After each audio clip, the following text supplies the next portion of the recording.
მოგესალმებით, ჩვენი კომისია აგრძელებს საჯარო სხდომის ფორმატში მუშაობას. დღეს ძალიან მნიშვნელოვანი საქმე უნდა განვიხილოთ სხდომის პირველ ნახევარში. ეს არის როინ შავაძის მკვლელობის საქმე. როინ შავაძე იყო ის ჩვენი ქვეყნის შვილი, ვინც აგვისტოს ომში იცავდა ჩვენ სამშობლოს, რუსეთის წინააღმდეგ ომში და ის ომის დასრულების შემდეგ რამდენიმე დღეში იქნა სახელმწიფოს წარმომადგენლების მიერ მოკლული.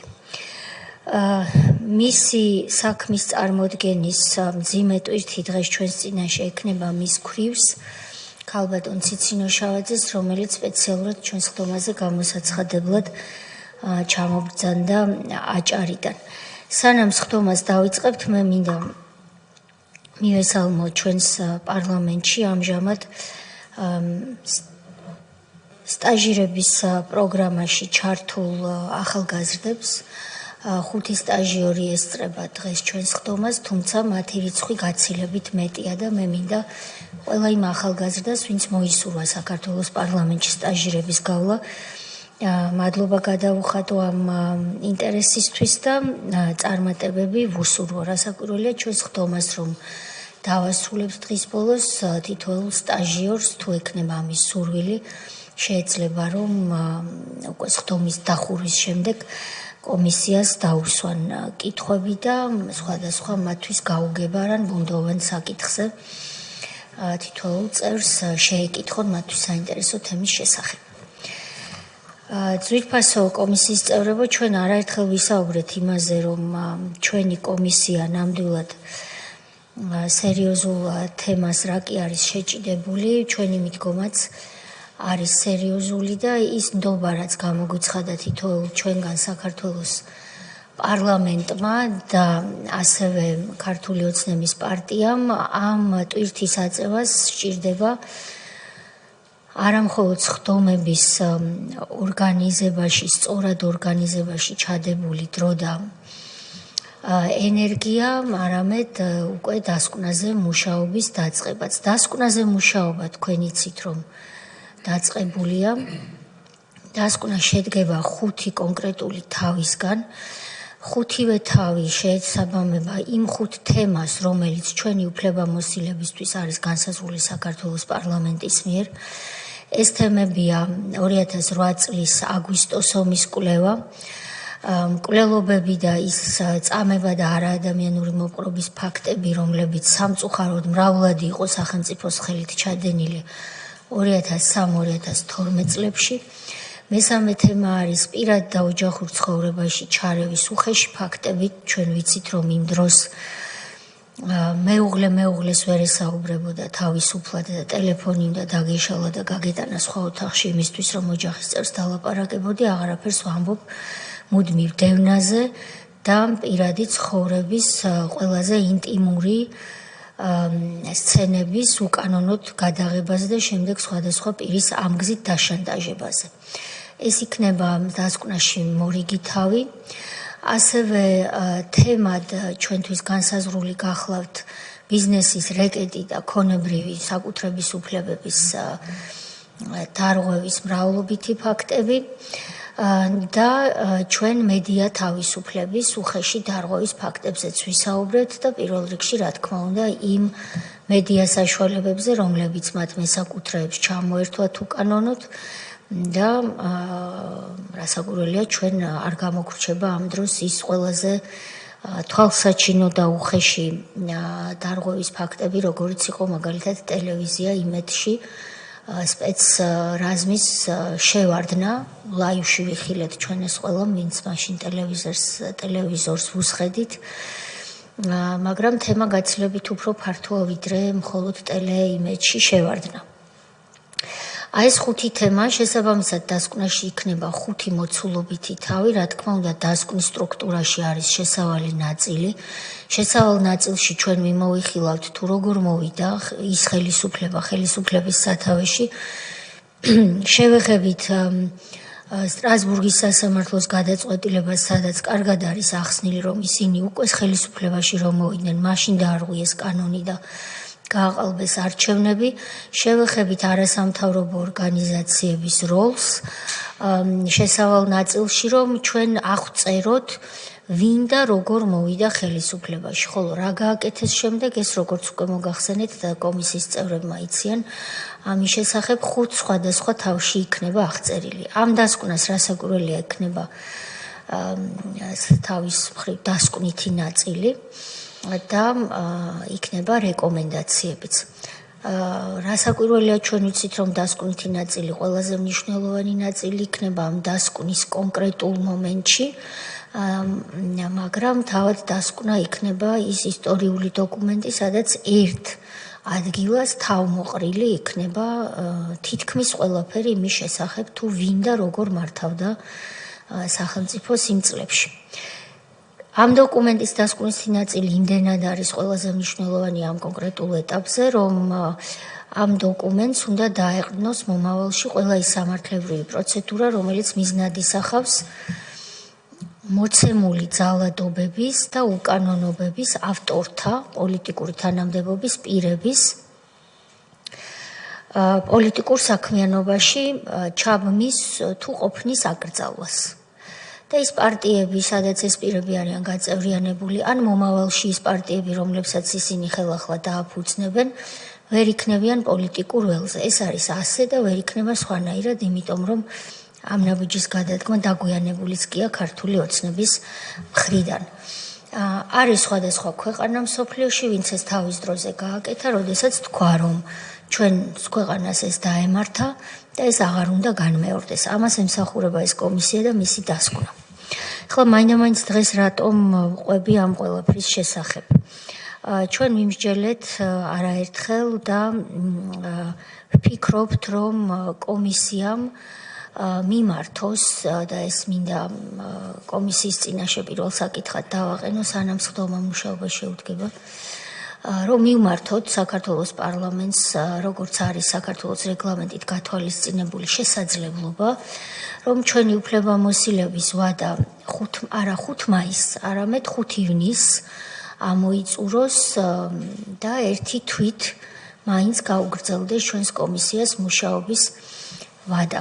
მით უმეტეს, რომ გარდა იმისა, რომ მოცულობითია ჩვენი სამუშაო თემები, სულ ახლახან ჩვენი კომისიის უფლებამოსილება ქრონოლოგიურადაც გაფართოვდა და 2012 წელს თუ ჩერდებოდა ის საკითხების განხილვის უფლებამოსილება, ახლა ჩვენ დაგვემატა კიდევ 2012-2024 წლებში მომხდარი სხვადასხვა ფაქტის შეფასებაც.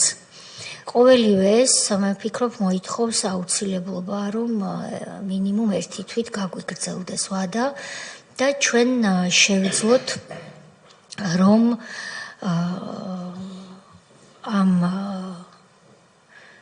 დასკვნის სერიოზული დოკუმენტის ჩამოყალიბება შევძლოთ გაგრძელებულ ვადაში და სექტემბრის, ანუ საშემოდგომო სესიის პირველ კვირებში წარუდგეთ პლენარული სესიის წინაშე. საზოგადოებამ ალბათ იცის, რომ ჩვენ როდესაც ამოვწურავთ ჩვენ საქმიანობას, შემდეგ კომისიის ვალდებულებაა, რომ მის მიერ შექმნილი დასკვნა წარადგინოს პლენარული სხდომის წინაშე და სადაც შედგება ღია განხილვა.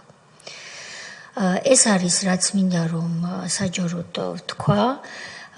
ეს სულ მცირე ერთი თვე უნდა იყოს, მაგრამ ამ ეტაპზე ჩვენ არ გვაქვს უფლება უფრო მეტი მოვითხოვოთ, თითო თვით არის შესაძლებელი გაგრძელება და თუ წევრები წინააღმდეგები არ იქნებით, ამაზე გვისაუბრია სამუშაო რეჟიმშიც, მოვითხოვოთ ეს ერთთვიანი გაგრძელება დღეს, როგორც სულ მცირე დამატებითი სასურველი ვადა. ბატონო კურამ, დიახ. და სხვა წევრებსაც თუ გაქვთ კითხვები, შეკითხვები, ვიმსჯელოთ და შემდეგ ჩამოვყალიბოთ. გამარჯობათ, მოგესალმებით. გავრცელოთ თქვენ აღნიშნეთ და აღარ განმეორდები ჩვენი კომისიის როლი და მიზანი. რეალურად საზოგადოება ხედავს იმაზე მეტ მტკიცებულებას, ვიდრე შეიძლება იყოს საჭირო იმისთვის, რომ ეს კოლექტიური ნაცმოძრაობა, როგორც პოლიტიკური ძალა არ არსებობდეს. თავად ის ფაქტიც, რომ 2012 წლის შემდგომი დღემდე პერიოდიც უკვე დაგვემატა ჩვენ კომისიას, როგორც ფუნქცია, არის კარგი იმ თვალსაზრისით, რომ საზოგადოება დაინახავს ნაცმოძრაობის არასწორ და ანტისახელმწიფოებრივ ქმედებებს არა მხოლოდ 2012 წლამდე, არამედ 2012 წლის შემდგომაც და ასეთი საჯაროა არაერთი მტკიცებულება და ეს კარგია ამ თვალსაზრისით, თუმცა მეორე მხარეა და ამასთან დაკავშირებით მექნება შეკითხვა, რომ ჩვენ ვიცით, რომ პროცედურულად რეგლამენტის შესაბამისად პარლამენტი ამთავრებს საგაზაფხულო სესიას ივნისის ბოლო პარასკევს. შესაბამისად კომისიის მუშაობაც თუ გაგრძელდება 5 ივნისამდე, ეს კარგია ერთი მხრივ, რომ ნამდვილად მართლაც მოცულობითია ეს სამუშაო, მით უმეტესაც დაგვემატა. თუმცა მიზანი ამ კომისიის ვიცით, რომ არის დასკვნა, რომლის საფუძველზეც ასევე მიზანი გვაქვს, რომ აღარ შევიტანოთ შესაბამის უწყებაში საკონსტიტუციო სასამართლოში, რომ პოლიტიკური პარტია როგორც ასეთი აღარ არსებობდეს ნაცმოძრაობა და ვიცით, რომ ამას თავისი პროცედურებიც ახლავს. გამომდინარე აქედან ეს ერთგვარად ხელსხوار შეუწყობს იმას იმ თვალსაზრისით, რომ რაღაცნაირად პროცესი გაიწელოს, ამ შემთხვევაში კი აქვს დაანონსებული ნაცმოძრაობას და მის სატელიტებს, რომ არ მიიღებენ მონაწილეობას თვითმმართველობის არჩევნებში, მაგრამ ეს არ ვიცით ჩვენ ას უკან ნახებს მისი პატრონი უცხოეთიდან. უბრალოდ ეს კითხვა მაქვს, თუ შევძლებთ, რომ ამ ერთ თვეში რასაც გავაგრძელებთ, ჩავეტიოთ, ამ შემთხვევაში კიდე შანსი გაიზრდება იმისა, რომ არჩევნებამდე შევძლოთ ჩვენ შეტანა იმ საკონსტიტუციო სარჩელის და ამ შემთხვევაში კიდე იქნება იმის შანსი, რომ ამ პოლიტიკურ პარტიას რაც შეიძლება ადრე შეეზღუდოს პოლიტიკური მოღვაწეობა. კიდევ ერთხელ ვიმეორებ, დღემდე ეს უკვე ნათელი გახდა საზოგადოებისთვის. აი ეს პროცედურული კითხვა მექნებოდა. მადლობა. ანეთ ბატონო ალოდა. მოგესალმებით, გამარჯობათ ყველას. ისე რომ არ იყოს, რომ საზოგადოება აქტიურად გვისმენს და გვადევნებს თვალყურს, რომ თითქოს ვინმეს რაიმეს ჩვენ ხელოვნურად ხელს უშლის და ასე შემდეგ. ესე რომ არ იყოს და გაგებული საზოგადოებაში, რაც მავანს უნდა რომ ესე წარმოაჩინოს, ჩვენ არაერთხელ გვითქვამს. კიდევ ერთხელ მინდა ხაზი გაუსვა, რომ ეს არის ღია დემოკრატიული პროცესი, მოვიდნენ და ახსნან გასცენ კითხვებზე პასუხი თუ სხვაგვარად როგორ წარმოუდგენიათ. ძალიან მარტივი განზომილება ეს პოლიტიკური ძალა იყო ხელისუფლებაში. თუ რას აკეთებდა ხელისუფლებაში ყოფნის დროს, ამას მე ვფიქრობ, რომ ამაზე მსჯელობაც კი ზედმეტი არის, საზოგადოება თვალყურს ადევნებს. ამის შემდეგ ეს ბოროტი ძალა გადავიდა ოპოზიციაში და რას აკეთებს ოპოზიციაში ყოფნის დროს, ამასაც გაიგებს საზოგადოება, ისედაც ნათელი არის ის, რომ ქვეყნის ინტერესების საზიანოდ თხენიადად, ღიად, დაუფარავად, აშკარად არამტუ შემჩნეულები, არამედ პირდაპირ ჩვენ მოგვისმენია, ვინც წინამოწვევის პარლამენტში იყო აქსტომი ჩემი კოლეგებიდან, რომ თავს იწონებდნენ სასესიო დარბაზში ამის თქმისთვის და განცხადებებს აკეთებდნენ ამას. ამიტომ კიდევ ერთხელ მორიგჯერზე დემოკრატიული პროცესი გულისხმობს არა იმას, რომ ვინმეს რაიმე ხელი გადაუგრიხოთ, არამედ აი აქ მობრძანდნენ გასცენ პასუხები თუ სხვაგვარად როგორ წარმოუდგენია. ეს რომ ვერ დააბრკოლებს მათი მოსვლა, რომ თითქოს აქ სადღაცას ვერ მივლენ, არ მოვლენ, ეს მხოლოდ და მხოლოდ არის დიახ ერთის მხრივ დადასტურება იმისა, რომ დიახ ესენი არიან მავნებლები და ქვეყნის დამაზიანებლები და მეორეს მხრივ ბუნებრივია სიმართლე, სამართლიან და ქვეყნის ინტერესების სადარაჯოზე ყოფნას ბუნებრივია ვერ შეაკავებენ. ამიტომ კიდევ ერთხელ მე ვფიქრობ, რომ ეს არის ხარდასაჭირო. მადლობა. მოგესალმებით ყველას კიდევ ერთხელ.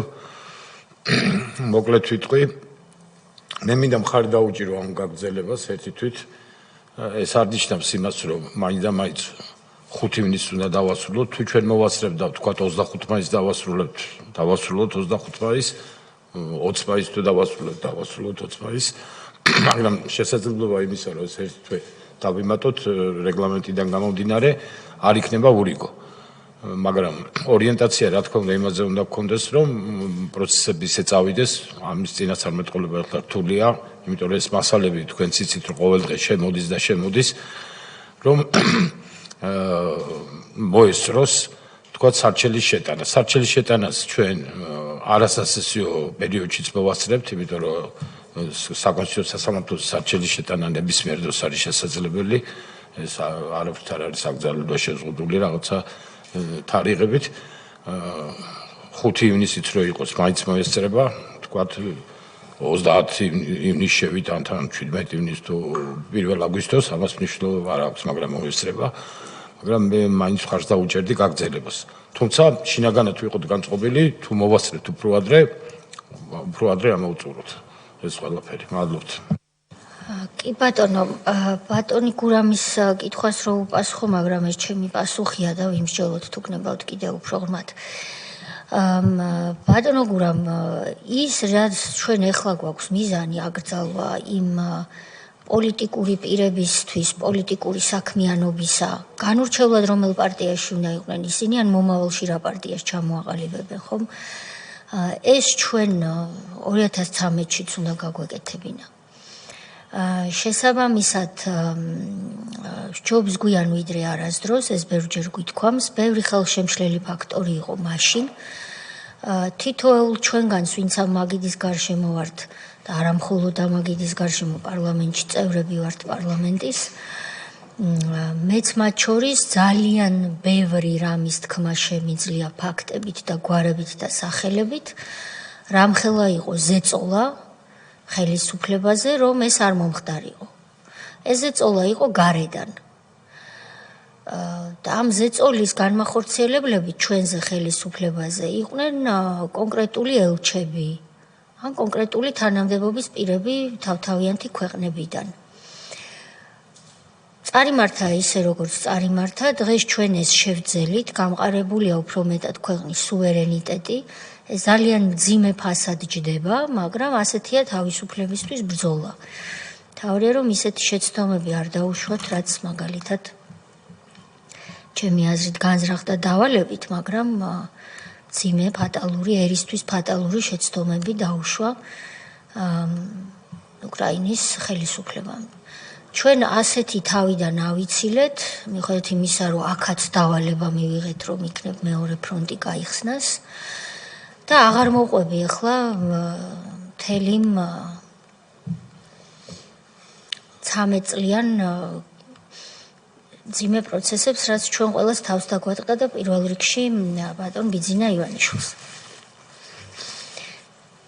შესაბამისად მესმის, რომ თქვენ ჩქარობთ, ჩვენ ყველა ვჩქარობთ, მაგრამ თუ ობიექტურად შევხედავთ იმ საქმეს, რასაც ვაკეთებთ, ხო, თქვენ თვითონ ვეხედავთ, რომ სხდომები თუ დასვენების დღე არ არის ან რაიმე მნიშვნელოვანი რელიგიური დღესასწაული, ჩვენ ყოველ დღეს სხდომა გვაქვს. ეს სხდომა თითოეული რამდენიმე საათი მიმდინარეობს. ეჭვი არ გვეპარება იმაში, რომ ის მსხვერპლები, ვინც ჩვენს წინაშე გამოდიან, არის მხოლოდ მცირე ჯგუფი იმ მასშტაბთან შედარებით, რა მასშტაბსაც მაშინ უკანონობამ და ძალადობამ მიაღწია. თითქმის ყველა ოჯახში შევიდა მათი ბინძური ხელი. ასევე სამდივნო, რომელსაც მე დიდი მადლობა მინდა გადაუხადო და თითოეულ თქვენს ადმინისტრაციულ პერსონალს, სამდივნოს აპარატს, რომელიც პრაქტიკულად 24 საათიან რეჟიმში შრომობს იმისთვის, რომ დასკვნის წერა მოესწროს. სხდომების სტენოგრამაზე მუშაობს ცალკე ჯგუფი. რედაქტირება დასკვნის უკვე პირველივე ქვეთავების დაწყებულია და ამაზეც ცალკე ჯგუფი მუშაობს ჩვენთან ერთად და ჩვენც პირადად ვართ ამ დასკვნის წერაში ჩართული. ეს ყოველიმე ჩემი აზრით თუ ობიექტურად შევხედავთ, სულ მცირე ერთ დამატებით თვეს მოითხოვს.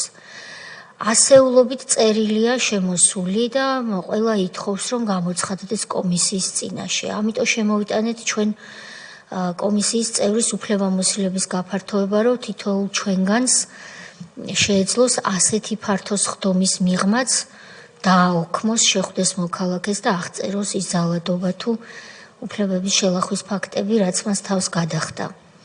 ამიტომ საქმე არის ძალიან ბევრი. მით უმეტეს 2012-2024 წლებზე მუშაობა ჩვენ სულ ახლახან დავიწყეთ და მაგალითისთვის მოსაბრძანებლად მოწვეულია ბატონი გიორგი გახარია და არა მხოლოდ ის. არაერთი პოლიტიკოსი, რომელიც მაშინაც მავნებლობდა და ეხლაც ქვეყანას აზიანებს გარედან. ამიტომ ვერავინ ვერ გვისაყვედურებს თუ ამაზეა საუბარი, რომ საქმე ცოტა ქონდათ და რატომ მოითხოვეს ერთი თვეო. სულ მცირე ერთი თვე საჭიროა. იმაში გეთანხმებით, რომ ივლისი-აგვისტო პლენარული სხდომის თვალსაზრისით შეიძლება ხელშემშლელი ფაქტორი იყოს, მაგრამ ჩვენ ალბათ უნდა უფრო ვემზადოთ იმისთვის, რომ სექტემბრის პირველივე კვირაში, როგორც კი გაიხსნება პარლამენტის სხდომა, წარდგეთ პარლამენტის წინაშე, მაგრამ ეს არის ჩვენი პოზიცია. ამ პოზიციას თქვენ კი იცით, რომ სჭირდება ძალიან ბევრი განხილვა შემდეგ უმრავლესობის ფორმატში. თუ წინააღმდეგი არავინ იქნება კონსენსუსის წესით, ისე რომ კენჭისყრას დავაჭიროებთ ამ საკითხს და თუ საჭიროა ესეც გავაკეთოთ. კონსენსუსის წესით დავამტკიცოთ ეს საკითხი და მივმართოთ უმრავლესობას და პარლამენტს იმისათვის, რომ განიხილონ მაინც ჩვენი ეს შეთავაზება. მე დარწმუნებული ვარ, რომ ამ შეთავაზების გონივრულობაში ეჭვი არავის უნდა შეეპაროს. ბატონ თენგის, დიახ. ბატონო გურამ, თქვენ იცით, რომ ჩვენთვის სავალდებულო არ არის, როცა სარჩელს შევიდათ, რომ დასკვნა იმავე წუთში ხელთ გქონდეს. გარკვეული რაოდენობა კონსტიტუციით დაწესებული, იცით, დეპუტატების რაოდენობა ვისაც შეუძლია ასეთი სარჩელი შეიტანოს. გარდა ამისა, კიდევ ორი თანამდებობის პირი არის, ეს მთავრობა და პრეზიდენტი, ვისაც ანალოგიური გაკეთება შეუძლია, მაგრამ რა თქმა უნდა, ამას ჩვენ გავაკეთებთ, პარლამენტის წევრები. ჩვენ ეს მასალები რომ გვექნება, ჩვენ უკვე შეტანა შეგვეძლება. რომ თქვათ ეს ვადის ათვა დაიწყოს იქ მოსამზადებელი სამუშაოები და ეს დამატებითი მტკიცებულება როგორც დასკვნა უკვე პარლამენტის მიერ მიღებული, მე შეგვიძლია უკვე საქმეს გადავუნდოთ, რომ ეს დაძრული იყოს ეს საქმე. იმიტომ რომ ვიცით, რომ ეს ხანგრძლივი ვადებია. არ ვიცი თუ ეს ვადები შემცირდება, განხილვის ვადები, მაშინ პრობლემა არ არის, მაგრამ თუ ეს ვადები დარჩება, რაც ახლა არის, ადრეულ ეტაპზე შეგვეძლება უკვე მასალის იმ მასალაზე დაყრდნობით, რაც უკვე მოგროვილი გვექნება იმ ცალკეულ დეპუტატებს. თქვენ იცით, რომ ეს სუბიექტი შემტანი საკონსტიტუციო სასამართლოში კომისია არ არის. არც პარლამენტი არ არის როგორც ასეთი და არც თქვათ კომიტეტი და არც არავინ. გარკვეული რაოდენობა არის დეპუტატების, რომლებიც არ არიან შეზღუდული ნებისმიერ დროს. დღესაც შეგვიძლია შევიტანოთ უკვე არსებული მასალიდან გამომდინარე, მაგას ვამბობ. ასე რომ თუ დავინახეთ, რომ რაღაც საშიშროება არის იმისა, რომ ვადები შეზღუდულია, ჩვენ შეგვეძლება შევიტანოთ და დამატებითი მტკიცებულებების წარდგენა მე ეს არის შესაძლებელი. ორაზროვნება რო არ გამოიწვიოს, რა თქმა უნდა, მე თავშივე აღნიშნე, რომ თანახმაურო ერთი თვით გავაგზავნოთ ამ კომისიის მუშაობა, იმიტომ რომ 4 ივნის არ მთავრდება საპარლამენტო სესია, ბატონ თენგის მაგივრიგულისხმე სწორედ საკონსტიტუციო სარჩელი თქვენ იცით, რომ რა თქმა უნდა ამ კომისიის გარეშე შეგვეძლო შეგვეტანა. რომ საერთოდ არ შექმნილიყო ეს კომისია, მაგრამ რადგან კომისია შექმნილია და საზოგადოება ხედავს და ელოდება კიდეც ამ დასკვნას, ამაზეა საუბარი ზუსტად რომ კი მესმის. აი მე კითხვა სწორედ კითხვის ფორმატი ეგ იყო სწორედ თანხმობა, რა თქმა უნდა თანახმობა ერთით გაგრძელდეს, კითხვის ფორმატი ეს იყო რომ სამჯელოდ კონდეს რომ აი რაღაცა ეს პროცედურები არ აცდეს. სამჯელოდ თქვი სარჩელის წარდგენის შემდეგ ვიდრე განხილვა დაიწყება, დამატებითი მტკიცებულებების შეტანა არის შესაძლებელი რა, მაგას ვამბობთ, მეტი არაფერი. დროის მოგებით. კარგი, ასე დროს კონსენსუსი არის ხოლმე გამოსავალი, რაც ნიშნავს იმას, რომ თუ არავინ არის წინააღმდეგი, ჩავთვალოთ, რომ ეს აზრი გაზიარებულია. საზოგადოებისთვის განმარტავ, რომ ჩვენ რაც არ უნდა გვსურდეს ან მოვისურვოთ მომავალში, კანონით არის დადგენილი, რომ 6 თვეზე მეტი კომისია ვერ იმუშავებს. ანუ მაქსიმალური ვადა ყველა შემთხვევაში არის 5 აგვისტო, მაგრამ ჩვენ არ გვაქვს უფლება დღეს 5 აგვისტომდე გაგრძელება მოვითხოვოთ, ჩვენ გვაქვს უფლება მხოლოდ 1 თვით. შესაბამისად მოვითხოვოთ 1 თვით. კი ბატონო, მეორე საკითხი და უკვე უნდა მოვიწვიოთ გამოსაკითხი პირი, თუ თქვენ არ იქნებოდით წინააღმდეგი, ვინაიდან დღეს ბატონი როინშავაძის გარდაცვლილი მოკლული როინშავაძის ქვრივი არის ჩვენს წინაშე წარმოდგენილი. ეს ქალბატონი არის ქართველი ქალის მედეგობის, მებრძოლეობის, სიმტკიცის ერთ-ერთი სიმბოლო, რომელმაც იმ დროს ბრძოლა გააჩაღა რეჟიმთან, როდესაც ქმარი მოუკლეს. მასზე იყო ყველანაირი, რაც კი შეიძლება წარმოიდგინო მასზე და მის ოჯახზე, ზეწოლა თავდასხმები, რომ როგორმე გაეჩუმებინათ და ჩაეფარცხათ ეს საქმე. მას დარწმუნებული ვარ, დღესაც არ აქვს დალხენილი ცხოვრება, იმიტომ რომ სწორედ ისინი, ვისაც ახლა ჩვენ ვებრძვით, რომ როგორმე ჩავაბაროთ მათი არსებობა პოლიტიკური ისტორიას, დღესაც უქმნიან პრობლემებს. ამიტომ თუ წინააღმდეგი არ იქნებით, შვიდ გარემოში რომ შეეძლოს ამ ქალბატონს, რა თქმა უნდა, ღია სხდომის ფარგლებში ახსნა განმარტების მოცემა, მედიის წარმომადგენლები არ დაუშვათ ამ კონკრეტულ ნაწილზე დარბაზში. კი ბატონო, დიდი მადლობა მხარდაჭერისთვის. სამდინოს ვთხოვ, რომ ქალბატონი ციცინო შავაძე შემოაცილოს დარბაზში. მოგესალმებით ქალბატონო ციცინო, გთხოვთ დაიკავოთ თქვენთვის კუთვნილი ადგილი. ჩვენ რამდენიმე პროცედურული საკითხი განვიხილეთ, სანამ თქვენ შემოგზანდებოდით და ამიტომ შეგვაგვიანდა თქვენი დარბაზში მოწვევა. პირველ რიგში ქალბატონო ციცინო, მე მინდა მადლობა გადაგიხადოთ როგორც ქალმა ქალს იმ დიდი ბრძოლისთვის, რაც თქვენ ყველანაირი ზეწოლის, თავდასხმის მიუხედავად აწარმოეთ იმისათვის, რომ თქვენი მეუღლის და ოჯახის ღირსება დაგეცვათ იმ დროს, როდესაც რეალურად უფლებების დაცვა კი არა, უფლებების შელახვა იყო წესი. თქვენ დაგიპირისპირდათ მთელი სახელმწიფო მანქანა მაშინ და მიუხედავად ამისა, თქვენ ღირსეულად ატარეთ ქართველი ქვრივის სახელი და მოიტანეთ ეს საქმე დღემდე. სწორედ თქვენი თავდადების შედეგია, რომ 2020 წელს ადამიანის უფლებათა ევროპულმა სასამართლომ სტრასბურგში დაადგინა კონვენციის მეორე მუხლის, ანუ სიცოცხლის უფლების, როგორც მატერიალური, ასევე პროცესუალური დარღვევის ფაქტი და ამით დამტკიცდა ის, რისთვისაც თქვენ ამდენი წელი იბრძოდით, რომ თქვენ იყავით მართალი და რომ თქვენი მეუღლე ქვეყნის ერთგული ჯარისკაცი სახელმწიფომ თავისი ხელით მოკლა. მადლობა ამ ბრძოლისთვის. სხვა მხრივ როინ შავაძის სახელი და გვარი დავიწყებული იქნებოდა და ისე ჩააბარებდნენ წარსულს მაშინდელი ხელისუფლები, რომ არც კი შერცხვებოდათ რა საკვირველია. ასევე მადლობა მობრძანებისთვის, თქვენ აჭარიდან ჩამობრძანეთ სპეციალურად დღესხდომაზე გამოსაცხადებლად, მადლობას გიხდით ამისათვის. ქალბატონო ციცინო, პროცედურა ასეთი და მოდით ეს დავიცვათ. მე უნდა გაგაფრთხილოთ, ვალდებული ვარ, რომ ცრუ ახსნა განმარტების მოცემა განზრახ არის სისხლის სამართლებრივი პასუხისმგებლობის საკითხი. თუ თქვენ უარსიტყვის კითხვებზე პასუხი გასცეთ, ასევე ესეც პასუხისმგებლობის საკითხი შეიძლება გახდეს და კითხვებზე პასუხისთვის თავის არიდებაც.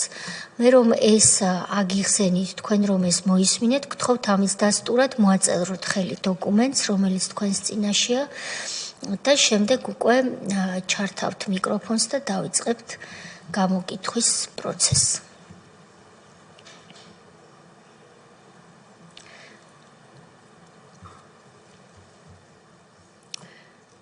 დიდ მადლობას მოგახსენებთ. ქალბატონო ციცინო, თქვენ აიღეთ 10-15 წუთი, გნებავთ ცოტა მეტი და ქრონოლოგიურად რომ გვიამბოთ, ვინ იყო თქვენი მეუღლე. დღეს აქ 5 ახალგაზრდა ესწრება, სტაჟიორი, რომლებიც ალბათ 2008 წელს, როდესაც თქვენი მეუღლე მოკლეს, ან ძალიან პატარები იყვნენ, ან მცირეწლოვნები, ყოველ შემთხვევაში არასრულწლოვნები იქნებოდნენ. მათ შეიძლება საერთოდაც არ იციან რა არის მომხდარი და ვინ იყო როინ შავაძე. ასევე საზოგადოების ახალგაზრდა ნაწილმა არ იცის. ამიტომ თქვენი მეუღლე ვინ იყო, რა კარიერა იყო, ქონდა რა საქმიანობაში იყო ჩაბმული, ეს აგვიხსენით და შემდეგ რა უბედურება დატრიალდა თქვენი ოჯახის თავს. დროდადრო თუ გექნებათ სურვილი შეისვენეთ, ჩვენ არსად არ გვეჩქარება, მოგისმენთ გულდასმით. გთხოვთ.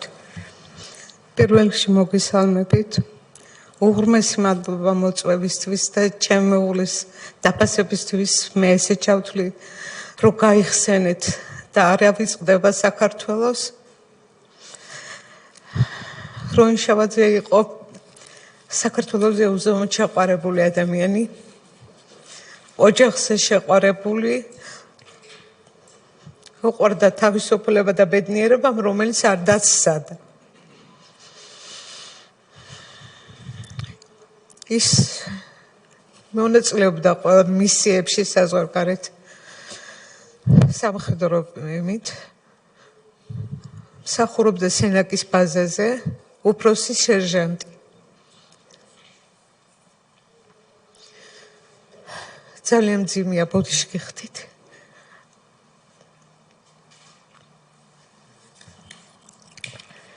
სერჟანტი როინ შავაძე, რომელიც ემსახურებოდა სამშობლოს როგორც საქართველოში, ასევე საზღვარგარეთ, როდესაც იყო. რა თქმა უნდა, ღებულობდა მისიებში მონაწილეობას. არასდროს არ აუცილებია თავი. სამხედრო სისტემა იყო მისთვის ყველაფერი. ჯარის შემდეგ არსად არ უმსახურები, არ უმსახურია იყო საქართველოს სამსახურში მხოლოდ. ყველაფერი იყო მისთვის სამხედრო ნაწილი და მისი პირველი ოჯახი და მე ესე ვთვლი რომ ოჯახი იყო მისთვის, მათ ძალიან უყვარდა ყოველივე ეს. ჩვეულებრივად პირველში წავიდა ის სამუშაოზე, ოღონდაც იყო каранტინი თუ რაღაცა არ დაბრუნებულა 8 აგვისტომდე. 8 აგვისტოს ისედაც ვერ დაბრუნდებოდა, ალბედითი ომი დაიწყო და მანამდე მან რადგან ოჯახთან შორს იყო და სამუშაო ითხოვა რომ გადმოეყვანათ ბათუმში ხელვაჩაურის ბაზაზე. საბუთები რა თქმა უნდა 3-ში თუ 2-ში გადმოტანილი ყოფილა, მაგრამ ეს ავდაბებითი ომი რო დაიწყო, ხო ვერ იტყოდა რომ აი მე ბათუმში წავალ და იქედან წამოვალ, რა თქმა უნდა წავიდა საბრძოლო მოქმედებაში ჩაება სენაკის ბაზიდან. ვერ გეტყვით რომ კავშირი მქონდა, იშვიათად გამოდიოდა ზარზე, იგიც თუბრე თხოვდა რომ მე არ დამერიკა და ყველა მიჯაჭულები ვიყავით, ტელევიზორს კი იცით და მან თვითონ შემეხმიანებოდა. იყო 2-3 ზარი, თხოვა რომ არ მენერვიულა და ყველაფერი კარგად მიდიოდა, მას ბოლომდე ჯეროდა რომ ყველაფერი კარგად იქნებოდა. ომის დამთავრების შემდეგ ჩვეულებრივად დაბრუნდა. რა თქმა უნდა პირველ რიგში ჩააბარა იარაღის თბილისში, აქ ჩამოვიდნენ ბაზე ყველაფერი, შემდეგ 14-ში დაბრუნდა სახლში. ოღონდ ძალიან სხვანაირი შეცვლილი, მეგონა რომ ჩემი მეუღლე აღარ იყო ის, რაც წავიდა, როგორც წავიდა ის სახლიდან. ძალიან შეცვლილი, დაღლილი, აი უცხო ადამიანივით, სულ სხვანაირად გამოიყურებოდა, რა თქმა უნდა, განიცდიდა ყოველივე ამას. არა დასამალი ის იყო ძალიან დიდი მოსული კაცი და უყვარდა მას ჭამას, მაგრამ რაღაცა დავახვედრე ყველაფერი, მაგრამ ვერ ჭამდა, თუ არ ჭამდა, არ უნდოდა. კითხე, ყავა იყო მისთვის ყველაფერი და რომ მოუხარშე მეთქი ყავა დალიედა. არა და გაუცებული დავჭი მეთქი შენ და ყავა როგორ არ დალევ თქო და შენ ამას ვერ გაიგებ, შენ ხო ქალი ხარ სიცოცხლე. ეს მისი სიტყვები იყო. ჩვენს ბიჭებს წყალი არ ქონდათ, მე ყავა როგორ დავლი. ქალბატონო ციცინო, მე ჩაგერევით რომ თქვენ დრო და დრო მოგცეთ საშუალება რომ თხრობა განაგრძოთ. ესე იგი, როგორც ჩვენ ვიგებთ 2008 წლის 1 აგვისტოდან ის წასული იყო და სენაკის ბაზიდან, როდესაც ომი გაჩაღდა, ის ჩაება, რა თქმა უნდა, ქვეყნის დაცვის საქმეში და სენაკის ბაზიდან უკვე წავიდა ცხინვალის რეგიონში. თქვენთვის ცნობილია ომის მიმდინარეობისას ის კონკრეტულად სად იბრძოდა? არა, არ ვთქვია რომ სად კონკრეტ, მაგრამ იმ რეგიონში იყო, სადაც აგვისტოს ომი მიმდინარეობდა, საომარ არეალში. ამის შემდეგ დაბრუნდა და მან თქვა რომ ვერც საკვებს, ვერც წყალს, ვერაფერს სითხეს ვერ იღებდა, იმიტომ რომ ომის დროს ჩვენს ბიჭებს წყალი არ ქონდათო. რას გულისხმობდა ხომ არ აგიხსნათ? ნუ არ ქონდათ წყალი რო დაელიათ. არ ქონდათ. დაჭრილებზე საუბრობ. დაჭრილებზე და ჩავერევით თუ შეიძლება უბრალოდ ქალბატონი ციცინოს სიტყვები 2008 წლის სახალხო დამცველის მოხსენებიდან ამდენი წლები გავიდა და ბევრი რამე შეიძლება დღეს ისევ ეხსენდეს და როცა კვდებოდნენ ბიჭებს წყუროდათ და წყალს ვერ ვაწვდით რადგან წყალი არ გქონდა ესეთ ადგილას ვიყავეთო და ეს განცდებით ამ იმითი იყო რომ ამ განცდების გამო იყო შემდეგ ასეთი დაწრგუნული და ასეთ სტრესში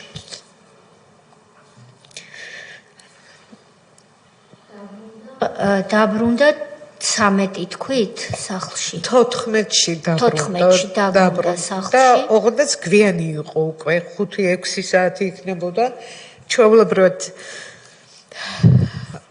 დაისვენა ქუჩაში გავიდა ოღონდ საკვებზე და რაღაცა ნუ არ იყო ისეთი როგორი რომაც იყო დაღლილი ძალიან და ერთადერთი საბაზაროში ბუდიშ მოვითხოვ შესვლა შევიდა და თხოვა რომ ცელოფანი მიმეწოდებენ და გაოცებული დავჭი მეთქი ცელოფანი რაშვაში რისთვის და ცელოფანი მინდაო და იმიტომ რომ მათ იმდენი ხანი ტანზე გაუხდელი იყვნენ რომ ყველა შიგასასვალი რაც იყო ყველაფერი ცელოფანში მოვათავსა და მე მუსორში გაიტანა იმიტომ რომ მათ ნასკები და ყველაფერი ფეხზე შემოხეული ჰქონდათ ფეხის გულებზე სულ სისხლი მოსდიოდა ისე ქონდა გაცრეცილი უჭირდა ძალიან ქუჩაში გავიდა ისეც უკვე გვიანი იყო ტელევიზორს ვუყურებდით რა თქმა უნდა ხალხი მოვიდა მოულოცა რომ შემოდიოდნენ მეზობლები და ახლობლები რომ დაბრუნდა უნებელი ოღონდაც ყველა გაკვირვებული უყურებდა იმდენად შეცვლილი იყო არც მხიარული არც არაფერი დუმდა და იშვიათად ღამე თუ ეძინა დაძინებამდე სანამ დუში მიიღო და გამოვიდა დივანზე წამოწვა და ჩაეძინა და რო შევიხედე ოთახში რომ უნდა ესადილა და მივართვა მახშევს მეთქი ჩაძინებოდა და არ გამიღვიძებია ქუხნაში გავედი და როდესაც გავედი ხო მომესმა ხმაური აი ვინმე რო იყოს ოთახში და ლაპარაკობდეს და შფოთავდეს და რაღაცას იძახდა გაუცებული დავჭი ესეთი რაღაცისგან არ მოველოდი ბიჭებო ხმა მოიღეთ პირველი მეორე გამეცით ხმა ეს ალბათ ეს იზმრებოდა თუ რაღაცა და შფოთიანი წამოხდა მე არ დაუძინია ისედაც ფილმს უყურებდით უკვე გვიანი იყო სადღაც ესე პირველი საათი იქნებოდა ალბათ ხამის უფრო პირველისკენ იქნებოდა ესე ფილმს უყურებდით მე და მან ვიყავით სახლში მხოლოდ და ქუჩიდან გავიგონით შემოძახილი ისევ ცხოვრობთ რომ ქუჩის მხარეს გვაქვს მეორე სართულზე ვარ და რომა ხო და გაოცებული თუ ვინმეს უნდა კარიდან და გაიხედა და რომელი ხარ რატომ აქედან იძახი მაღლა ამოდიო აი მან კი უპასუხა ეგეო დაბლა ჩამოდიო რო დაუძახა და ლაპარაკობდა და ამას ჩემთან რა უნდა რომ მობრუნდა ხო მე უკვე მანამ არ გამიხედია ქუჩაში მე უკვე თავისთავად გავხედე ქუჩაში რომ ვიზე თქვა რომ ამას ჩემთან რა უნდა ხო და ვინ არის თქო ვიკითხე და მაიმუნა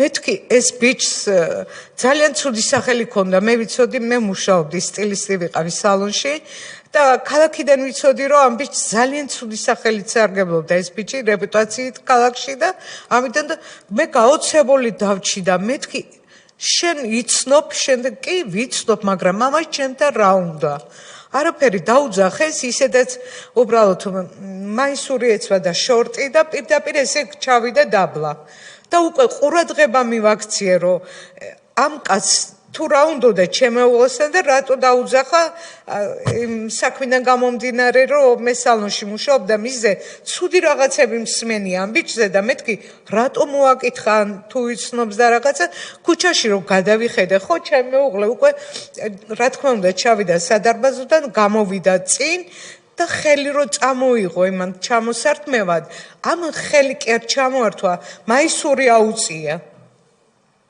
მაისური რავწი შენ ჩემთან ესე მოსვლა რაში დაგჭირდაო როკით მე უკვე ეს მესმის და დაძაბული პირდაპირ ვუყურებ პანჯარას არ ვცილდები და ვერ მივხვდი რა ხდებოდა უცებ ვერც კი გავერკვია და მან კი უთხრა რომ წამოდი რა პრობლემაა წამოვალ სად მე რეუბნება უკვე აღარ მესმის ესე იგენი და არა პრობლემა წამოვალ და ჩაჯდა მანქანაში მანქანაში ჩაჯდა თუ არა ისე მოხდა რომ ეს მაიმუნა სანამ დაჯდებოდა უცებ უკვე რო შემნიშნე ორი მანქანა იდგა იმ მანქნის უკან მოშორებით და ერთი წინ ჩაუდგა უცებ ერთი უკან და თელი სისწრაფით ქუჩაზე თავისუფალის იყო უკვე გვიანი რო იყო და ეს მანქანები გაქანდა და გაუცებული დავრჩი ვუყურებ ესე ქუჩაში და ვერ ხვდები თუ რა ხდება აზე ვერ მოვდივარ და გავბივარ რომ ავიღო ტელეფონი და დაურეკო რომ რა ხდება საწადი სათხარ ხო და რომ შევედი ოთახში ჩემი ტელეფონიც და მისიც ორივე ერთად იდო უკვე ვერ ხვდები სად დავრეკო რა გავაკეთო გაუცებული გვიანია ვის დავურეკო კიდე ომის შედეგად შეშინებული შეშფოთებული ხალხი და დავდივარ წინ და უკან და ვერ ფიქრობ და მეშინია რომ ჩემს რო დაურეკო რომ არ შევაშინო არაფერი არ გასულა ბევრი დრო ალბათ 9 საათზე მეტი არა და უკვე ადგილს ვეღარ პოულობ ტელეფონს ვუყურებ წინ და უკან დავდივარ და მოდის რომა გაუცებული და მეთქი რა ხდება სად იყავი ესე ძალიან გაკვირვებული გაუცებული არ ვიცი ვერ გეტყვი რა ხდება არ ვიცი სად იყავი თქო და ესე მითხრა რომ უშიშროებაში წაიყვანეს და მეორე სართულზე აიყვანეს როდესაც მივიდა კარებთან მაიმუნა შევიდა პირველი და უთხრა რომ მოვიყვანეო როინ მოვიყვანეო და რო დაუნახავ სიმყას მე ვინ გითხრა რომ ეს აქ მოიყვანეო და არაფერი გამოაბრუნეს უკან მოიყვანეს მაგრამ რონი იცნობდა ყველა სისტემას ყველაფერს და ძალიან იცნობდა ხალხს თქვა დეპუტატი ვინ იყო მე არ ვიცოდი მაგრამ მან ყველა ის იცნობდა და ჩემთვის უცნობი იყო ეს მამაკაციო ერთადერთი ეს თქვა და მე რისთვის რატო ვეკითხები მე თვითონაც ვერ გამიგია მაგრამ ძალიან ცუდად საუბრობდნენ ეს ბიჭები მანქანაში ვინმე ყოფილა ესე იგი ეს დაბურული მანქანა იყო შავი არც ნომრები არ ქონდა ტრანზიტები ეკეთა მანქნებს ხო და ძალიან ცუდად ლაპარაკობდნენ რა საუბრობდნენ ბუდიშ და უწმაწურ სიტყვებს იგინებოდნენ და მაიმუნას სანამ მიიყვანდა თურმე რომასთვის უკითხია ხო არიცი რამდენი იყო მიცვალებულები რამდენიაო და გაგჟდა რას მეკითხები შენ ჭკვაზე თუ ხარ რა მე იმისა ვიყავი იქ რომ მიცვალებულები მეთვალაო რას მეკითხებიო გაკვირვებული იყო ხალხთან ციცინო ანუ ომის დროინდელ ამბავს ეკითხებოდა მანქანაში რამდენი იყო დაღუპულიო ხო რამდენი და რომ გაკვირვებული იყო მე რატო დამისვენ ეს შეკითხვა მე რა სათვალავად ვიყავი სადმე წასული თუ რას მეკითხები ვერ გავიგეო ხოლოდ ეს იყო საუბრის შინაარსი მანქანაში. საუბრის შინაარსი და ერთადერთი ეს რომ მაიმუნა უკან არ გამოყოლია, სხვა მანქანა მოიყვანა და მან ასე თქვა რომ მე არ დამინახავს პირადად. მანქანა მოიყვანა, ოღონდაც იმ მანქანაში სადაც ჩამსვეს და წამომიყვანესო რომ ამ თქვა, რომ მარკუშიანი იარაღები ქონდა და ძალიან ცუდად საუბრობდნენ და არ მომწონს ეს ხალხი და მე ხვალ წავალ და გავარკვევ თუ რა ხდება. ერთ რამეს დავაზუსტებ გალბატონს ვის მიმართ საუბრობდნენ ცუდად საერთოდ თემაზე იყო ცუდად საუბარი თუ ერთმანეთში ცუდად საუბრობდნენ იგინებოდნენ უწმაწურ სიტყვებს ამბობდნენ როინთან მიმართებაში არა მაგრამ ძალიან არ იყო მოსაწონი ამ ხალხს არ იცნობდა თან იგიც თქვა რომ მათ აღმოსავლური კილო ჰქონდათ და ესენი ბათუმლები არ იყვნენ აჰა ეს თქვა მაიმუნას გვარი და სახელი ხომ არ იცით თქვენ გიორგი ჩიქოვანი თანამშრომელი იყო ბათუმის და ეს იგივე ადამიანი ფიგურირებს კიდევ აი ამავე პერიოდში ორი უკანონოდ დაპატიმრებული მოკლული და ზღვაში გადაგდებული ადამიანის საქმეშიც ძალიან დავით ცინდელიანი და პატა კარდა გთხოვთ გაგრძელეთ 15-ში ის გამოცხადდა სამუშაოზე, ხელვაჩაურში უკვე საბუთები გადმოგზავნილი იყო, ჩვეულებრივად წავიდა სამუშაოზე, ერთადერთი მთხოვა, რომ საღამოს სატირალში გავყოლოდ იმას, სატირალში თანამშრომელი იყო სამხედრო მოუკლული ვიღაც ქობულეთში ჩამოსვენებული და რომ გავყოლოდი სატირალში და მივთხარი რომ მეც მოვიწესრიგებდი თავს და რა თქმა უნდა გავყვებოდი. წავიდა ჩვეულებრივად სამუშაოზე ძალიან ადრე გადის და იმ დღეს ძალიან ესე რო გითხრათ რომ ადრე გავიდა არ გასულა ადრე 7 იყო საათი თავი მოიწესრიგა ყავა მოუხარშე და რო დაუძახე კიდე რომ ყავა დაელია რო ოთახში შევბრუნდი მუხტაჩოქილი ლოცულობდა მას ის ძალიან მორწმუნე იყო და ხოლმე დავსინოდი კიდევაც რომ მეთქი ურწმუნო არა ვარ, მაგრამ მან იმდენად მორწმუნე იყო, რომ ლოცვის გარეშე გარეთ არასდროს არ გადიოდა და რომ შევიხედე ხატებთან მუხტაჩოქილი ლოცულობდა და გავბრუნდი უკანე და რომ შევავდა ისევლე ყავა არ დაულევია, ისევლე დატოვა ყავა და გაბრუნდა. ეს იყო ჩემი ბოლო ნახვა მის ცოცხალს. არა.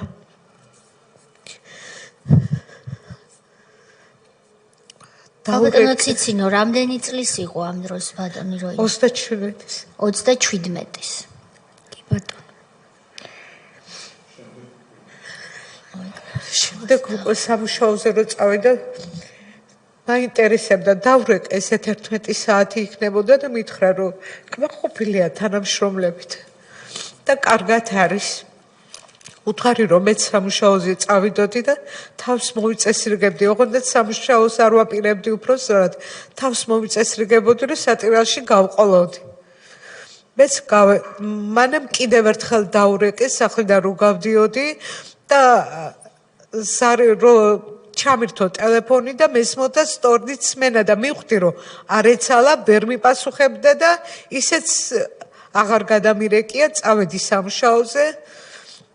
იქნებოდა ესე 2:30 ალბათ, ზუსტ დროს ვერ გეტყვით არ მახსოვს. ხო და მანამდე დამირეკა ტელეფონმა უცხო ნომერმა.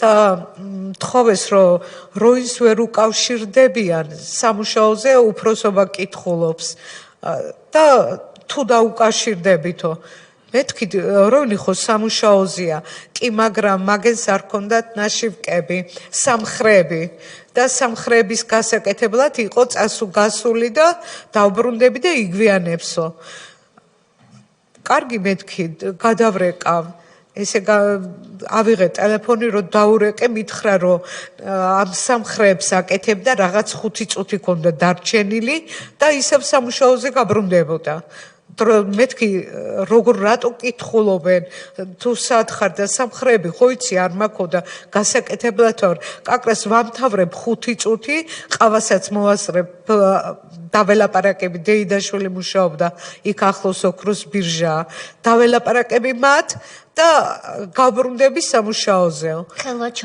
ხელვაჩაურშიო კი ბატონო მე უკვე არ დამირეკავს მათთვის რომ ჩემი მეუღლე გავაფრთხილე და რაღაცა 15-10 წუთიც არ იყო გასული უცებ შემორბის კლიენტი ძალიან აღელვებული ციცოთ რომ აიყვანეს მეთქი რა ქნეს რომ აიყვანეს მე მგონი მოკლეს კიდევაც ცოცხალი არ არის პირდაპირ არ დაუმალა ამ სამკას მინდა რომ იცოდე აიყვანეს და წაიყვანეს უკვე რომ ვრეკავდი ტელეფონზე ზარი გადიოდა ჩვეულებრივად მაგრამ არავინ არ პასუხობდა მე ყველას მისანათესაოს ჩემს ახლობლებს დაურეკე ტელეფონზე ვრეკავდით განუწყვეტლად ზარი გადიოდა მაგრამ არავინ არ პასუხობდა მე ყველა ჩემებიც მოვიდნენ მანქანებით და დავეძებდით ყველგან ერთადერთი პირველი რაც მოგვაფიქრდა სახალხო დამცველის აპარატში შემივედით, გამოყვა იქ ლადო იყო გალობლიშვილი. ხო და ეს ბიჭები, ჩემი ახლობლები, მანქანით დავეძებდით ყველგან, სადაც კი შეიძლებოდა. ყველა დაწესებულებას მივედექით და არავინ პასუხს არ ვცემდა. არავინ ხმას არ იღებდა. მის სამუშაოს ადგილ ხელვაჩაურშიც გავედით.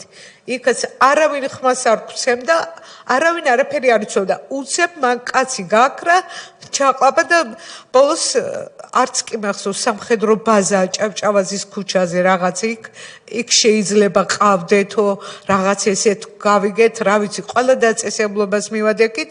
იქ როდესაც მივედით, კიდე ვითხოვეთ და თხოვდით, რომ ხო არ იცოდნენ რამე ეცნობენ, ვინათ არა, კიდე არაფერი რო არ ქნეს, ხო, პატრული მოვიდა ამ დროს და მანქანას ხო ბუხტა ჩაქვილი დავაჩოქე მეთქი მითხარით კაცი აიყვანეს და საათ ყავთ გამაგებინეთ ვეხვეწებოდი და არავინ არ იძრეოდა პატრულის თანამშრომელი მანქნიდან არ გადმოსულა უკუსვლით გავიდა და ჩემმა ძმამ წამოაყენა თავი შეიკავე რა ხდება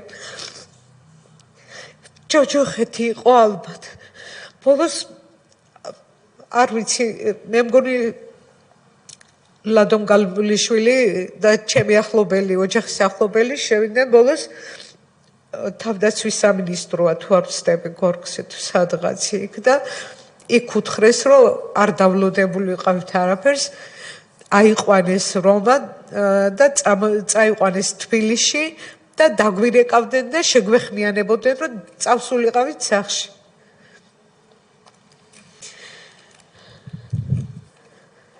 სახში მისული არ ვიყავით 10-15 წუთი მივედით სახში თუ არა ქუჩიდან ჩვენი უბნის ინსპექტორებმა დაიგენმა დაიძახენ რომ რამინაციაში ყავდათ რესპუბლიკურ სავაყყოფოში და იქ მივსულიყავით უკვე ბნელდებოდა უკვე შეღამებული იყო მთელი ამ ხნის განმავლობაში იმდენს დავრბოდით რომ როგორ შემოგველია დრო ისიც კი ვერ გავიქით და სავაწყობოსთან როდესაც წავედით მანქანები და მივედით მე მგონია რომ რამინაციაშია და რამინაციაშია თქვენი მეუღლე და მიაკითხეთ ქუჩიდან შემოგძახენ და არავითარი კარებზე მოსვლით და არ უთქვიათ ის რომ მივედით იქ უკვე ფორმიანიც და უფორმოც 100 კაცი დაგხვდა და გვითხრეს რომ ის პროზექტურაშია და გარდაცვალებულია უკვე და უკვე არ ვიცი რა და მე ვართ ალბათ ვკივოდი მთელი ხვით ვანგრევდი ყველაფერს ჩემი არავის არ ისმოდა ბოლოს უთხრეს რომ მოვეჩემებს რომ ხმა არა მოიღოთ არავის და მამიშვიდებდნენ რომ ხმა არა მომეღო და არ მეეყვირა და მე ვკივოდი წივოდი ვანგრევდი ყველაფერს არაფერი არ მახსოვს უკვე და უთქვია ჩემთვის რომ გაეცილებინათ იქაურობას ჩემი თავი და მოეცილებინათ უკვე აზეთ რომ მოვედი მე უკვე სახში ვიყავი და რომას უასვენეს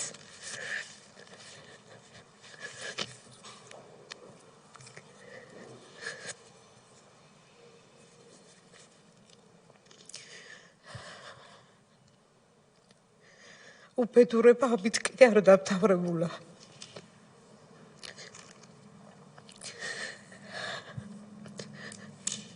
მიცვალებობა გახრწნა დაიწყო რაღაც ისეთი ქონდათ გაკეთებული რომ სასწაულის სული ქონდა და არ ვიცი ყველაფერი იყო ჯოჯოხეთი გამოგვატარე პირდაპირ გვეუბნებოდნენ რომ არ გვეტირა ხმა რა მოგვეღო მთელ ქუჩა იყო იდგნენ ფორმიანები ხალხი ვინც კი მოდიოდა ზოგს აბრუნებდნენ და ეუბნებოდნენ რომ ახლოს არ გავყარებოდნენ თუ უნდათ რომ მათაც ჩვენი ბედი არ გაეზიარებინათ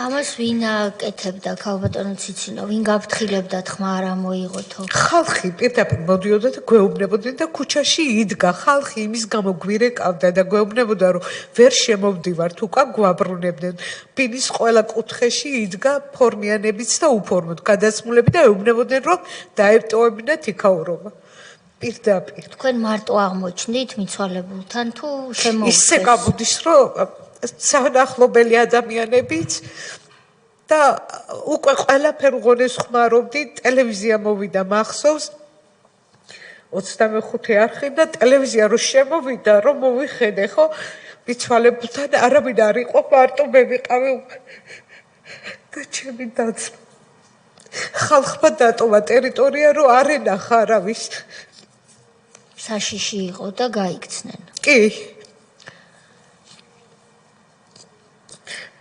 ჩვენ კიდე იძულებული გავხდით მესამე დღეს ვიცვალებული სირბილით გაგვეყვანეს სახლიდან. იმიტომ რომ გავსაძლისი იყო უკვე მდგომარეობა. ვიცვალებმა გახრწნა დაიწყო. პირველი დღეს. მესამე დღეს უკვე დროს წამებს ვითვლიდით რომ ვიცვალებული სასწრაფოდ გაგვეყვანა მისი სახლიდან. ხომ არ გნებავთ შევისვენოთ ქალბატონო ციცინო? შევისვენოთ 5 წუთი ტექნიკური შესვენება, გთხოვთ გამორთოთ ლაივი.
აბა დავიკავოთ ადგილები და გავაგრძელოთ სხდომა.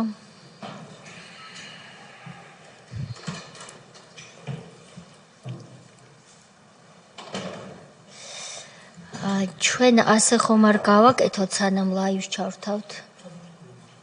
ჩართულია. მაშინ ბატონ ილიას უნდა ვთხოვოთ, რომ შემოგბრძანდეს. თუ შეიძლება.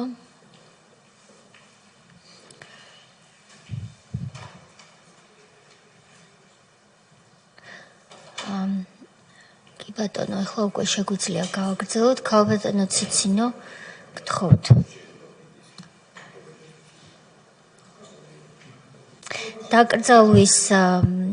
დაკრძალვის დღე იყო, როცა რეალურად თქვენ მოგაკითხეს და სწრაფად გაიძულეს, რომ მიგებარებინათ მიცვალებული მიწას.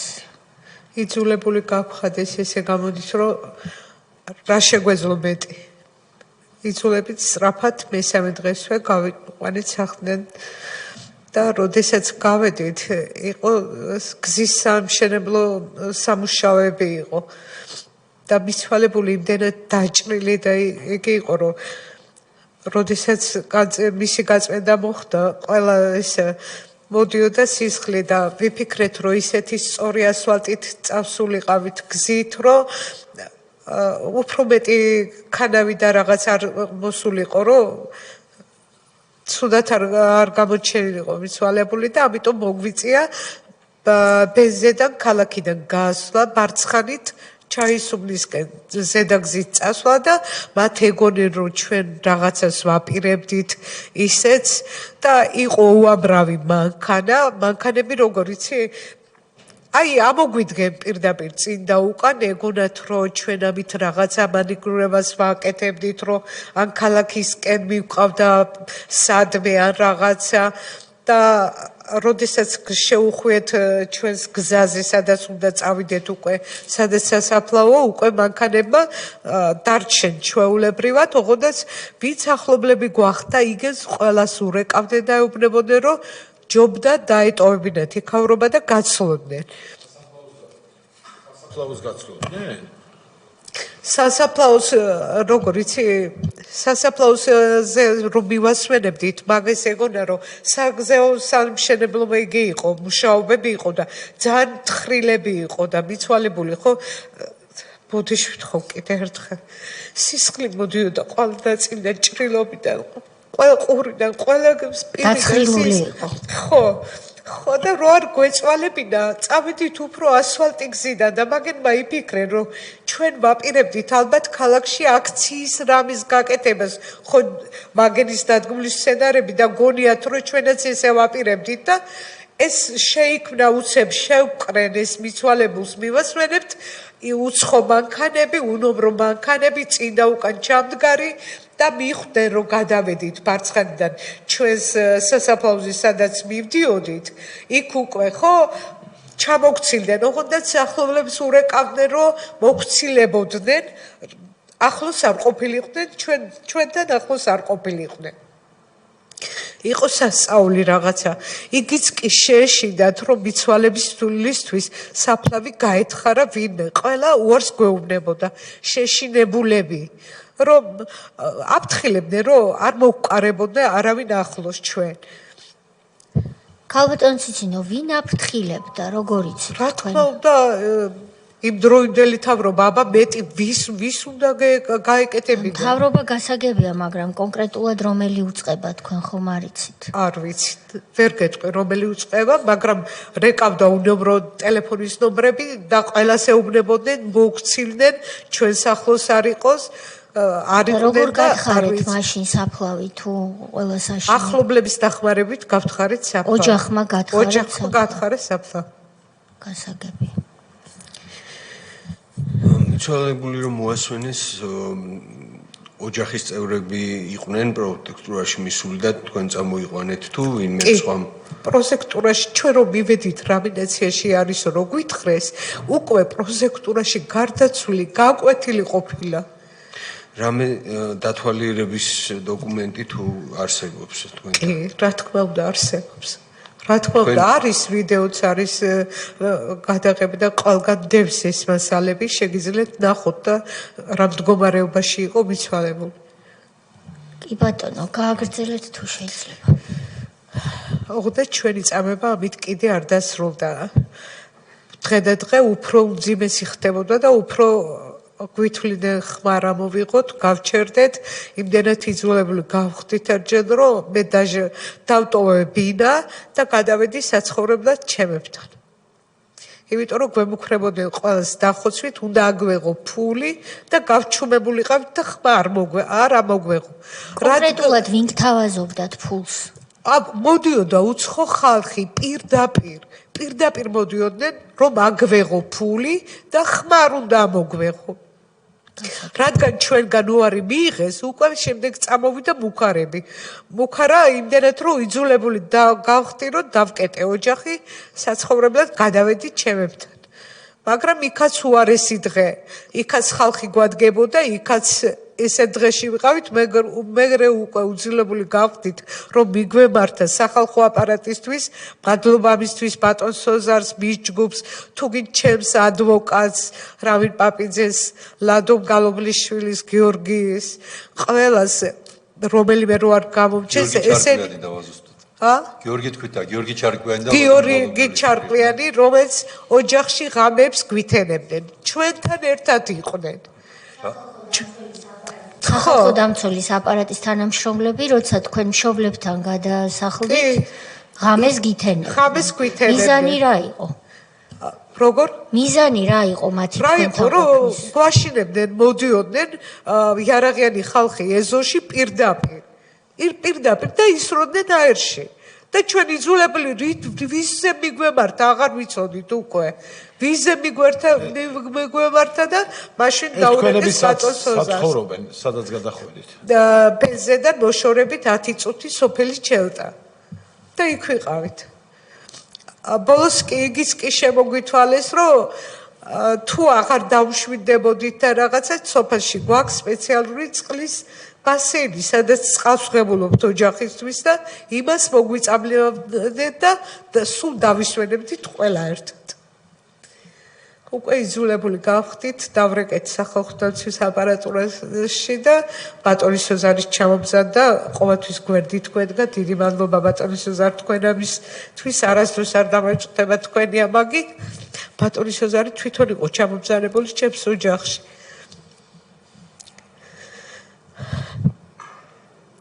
რამდენ ხანს გაგრძელდა სახალხო დამცველის თანამშრომლების თქვენთან ცხოვრება? 2 თვე ღამეს გითევდნენ სახალხო დამცველის თანამშრომლები. კონკრეტული თანამდებობის პირი თუ გამოვიდა თქვენთან როდისმე კონტაქტზე, თუ ესე მოგზავნილი უცხო ადამიანი? მოგზავნილი ხალხი, უბრალოდ მოგზავნილი ხალხი. უბრალოდ ყველანაირად გვავიწროებდნენ და იძულებულს ხდიდნენ.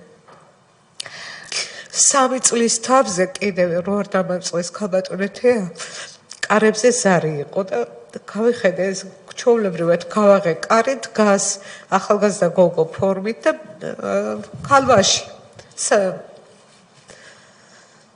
პოლიციის ფორმა აცვიათ და მაწვდიან ფურცელს და ვერ გავიგე რა ხდება მეთქი. ეს რონშავაზის ოჯახია კი. რომ მას დაკითხვაზე იბარებდნენ. წარმოიდგინეთ, რამდენად გვაფცირებდნენ და რა დღეში გვაგდებდნენ. 3 წლის შემდეგ კაცი, რომელიც მიცვალებულია, მასზე ატარებენ მოწმობას, რომ სასამართლოშია დაბარებული. მთელი ხმით ვკიოდი, უკვე აღარ შემეძლო. მეთქი არ არის სურიგო კაცი, მიაკითხეთ სასაფლაოზე და გამოყვება მეთქი. მანამდე რომ უკითხიათ ბინა და იგი მეზობლებს უთხოვიათ გეხვეწებით, აღარ დაუკაკუნოთ, ცოდვა აი ხალხი კარზე არ დაუკაკუნოთ, ოღონდ მათ მაინც დააკაკუნეს და მაინც მოიტანენ ეს მოწმობა. ქალბატონ ციცინო, თქვენი ემოციები რომ დავზოგოთ და ალბათ უკვე მალეც უნდა დავასრულოთ თქვენი გამოკითხვა, იმიტომ რომ ეს მეორადი განცდები უკვე ჩვენი კომისიის წინაშე, რა თქმა უნდა, ჩვენ აქ იმისთვის ვართ, რომ ეს მაქსიმალურად შევზღუდოთ და თქვენ არ მოგცეთ თავიდან ხელახლა, არ გაიძულოთ, განიცადოთ ყველაფერი. ამიტომ ჩემი თხოვნა იქნება, რომ თქვენ როდის შეიტყვეთ სინამდვილეში რა მოხდა და რა იცით რა მოხდა ეს რომ გითხრათ. დღემდე ვერ გავყვევლად თუ რა მოხდა, რა იცოდა ამისთანა, რისთვის გაწირეს, რისთვის აწამეს. დღემდე ვერ გავიგეთ. ზოგი იმას ლაპარაკობს, რომ მან სამჯერ შებრუნდა ომიდან გამოსული დაჭრილები გამოუყვანია, ორჯერ შესულა და მიცვალებულები. და ვერ უთქვიათ, რომ შენ ვინ გთხოვა, რომ მიბრუნდი და ეს გააკეთე. მე ვიზე უნდა მეთხოვა, რატო უნდა დამეტიებია, ან ვიზე უნდა მეთხოვა. ეს საიდან იცით, ქალბატონო? ეს ჭორის დონეზე მოვიდა, რომ ახალაიას უთქვია, რომ ვინ გთხოვა, რატო მიბრუნდი, რატო შენ. მე ვიზე უნდა მეკითხა, როგორ ვიზე დამეტია ეს ბიჭები. დაჭრილები გამოიყვანა და ერთჯერ მიცვალებულები. ხომ არ იცით კონკრეტულად საიდან? ცხინვალის და რომელი დასახლებული პუნქტი არ იცით? ზუსტად არ ვიცით. და ალბათ და თითქოს უსაყვედურეს რატომ გამოიყვანე დაჭრილები და გარდაცვლილები. რატო გააკეთე ეს? ეს უნდა ყოფილიყო თქვენი აზრით მიზეზი? მიზეზი არ ვიცი. ვერ გეტყვი, მან იცოდა სიმართლე, რეალობა რა ხდებოდა, მანამდე სანამ ომი დაიწყებოდა, მან ძალიან უკმაყოფილიყო და უფრო სენაკიდან გადმოსვლა, იმიტომაც ითხოვა, რომ განთავისუფლეს ყველა ძველი თანამშრომლები, რომლებიც იყვნენ ძალიან გამოცდილები და ჭკვიანი ხალხი და მოიყვანეს, მან იყო ესე უკმაყოფილებას გამოთქვამდა, რომ მოიყვანეს ისეთი ხალხი, რომელმაც უბრალოდ წერა-კითხვას არ იციან და იმასაც კი ვერ ხვდებიან, რომ სად მოვიდნენ სამუშაოდ, რისთვის მოვიდნენ, რა უნდა აკეთონ, იგიც კი არ იციან. ოღონდაც ის ბიჭები იცი როგორ გაუშვეს, ბიჭები, რომლებიც სიგარეტს არ ეწეოდა, ჩაუდეს ნარკოტიკი და რომ იგეს ნარკოტიკის გამო გაუშვეს. ადამიანი, რომელიც სიგარეტს არ ეწევა და ჯანსაღ ცხოვრების წესი აქვს და მას ნარკოტიკს უდევენ. ქალბატონო ციცინო, თქვენი მეუღლე როგორი კაცი იყო? არიან ადამიანები, ვინც უკმაყოფილოა მაგალითად სამსახურში რაც ხდება, მაგრამ არ ამბობს. არა, უკმაყოფილო როდესაც იყო, ის ამბობდა ის სწორედ იმას იცოდნენ, რომ ის არ გაჩერდებოდა. ქალბატონო თეა დამავიწყდა ერთად 15-ში ეს გავიდა ქალაქში, საქმე ქონდა რაღაც მოსაგვარებელი და შეხვედრია უკვე თანამშრომელს, ყოფილ თანამშრომელს, რომელმაც სანამ 2 თვით ადრე დატოვა კონტრაქტი, დაუმთავრდა და დატოვა სამუშაო და რო შეხვედრია, ხო, ძალიან მინდა რომ შევიკრიბოთ, ძალიან მინდა რომ სალაპარაკო მაქვს, მინდა ყველაფერი ვთქვა, თეთრიც და შავიც და ყველაფერი რო იცოდეს და ამ ძმაკაც დათო კილაძეა ესეთი ბიჭი კბილიტკიებია იქიდან მიდიოდა და რომ გთხოვ დღეს არა ხვალე შევიკრიბოთ და ხვალე დავილაპარაკოთო ეს უთქვია და რა უნდა ეთქვა და რა უნდა ელაპარაკა გამოჩნდა შავი და თეთრი რაზე ქონდა ლაპარაკი არ ვიცი მას არ უყვარდა სამხედრო ამბებზე ან სამუშაო ამბებზე და არც იშვიათად თუ ერთმანეთის ლაპარაკის დროს მოუყვებოდით რამეს თორემ ესე დამჯდარიყო და მოეყოლა არა ერთადერთი უკმაყოფილობა არ დაუმალია და ვერ გაჩერდებოდა და არ გაჩერდებოდა, იმიტომ რომ ის ასეთი იყო, მას რაიმე სათქმელი თუ ქონდა, პირდაპირ ეუბნებოდა ყველას.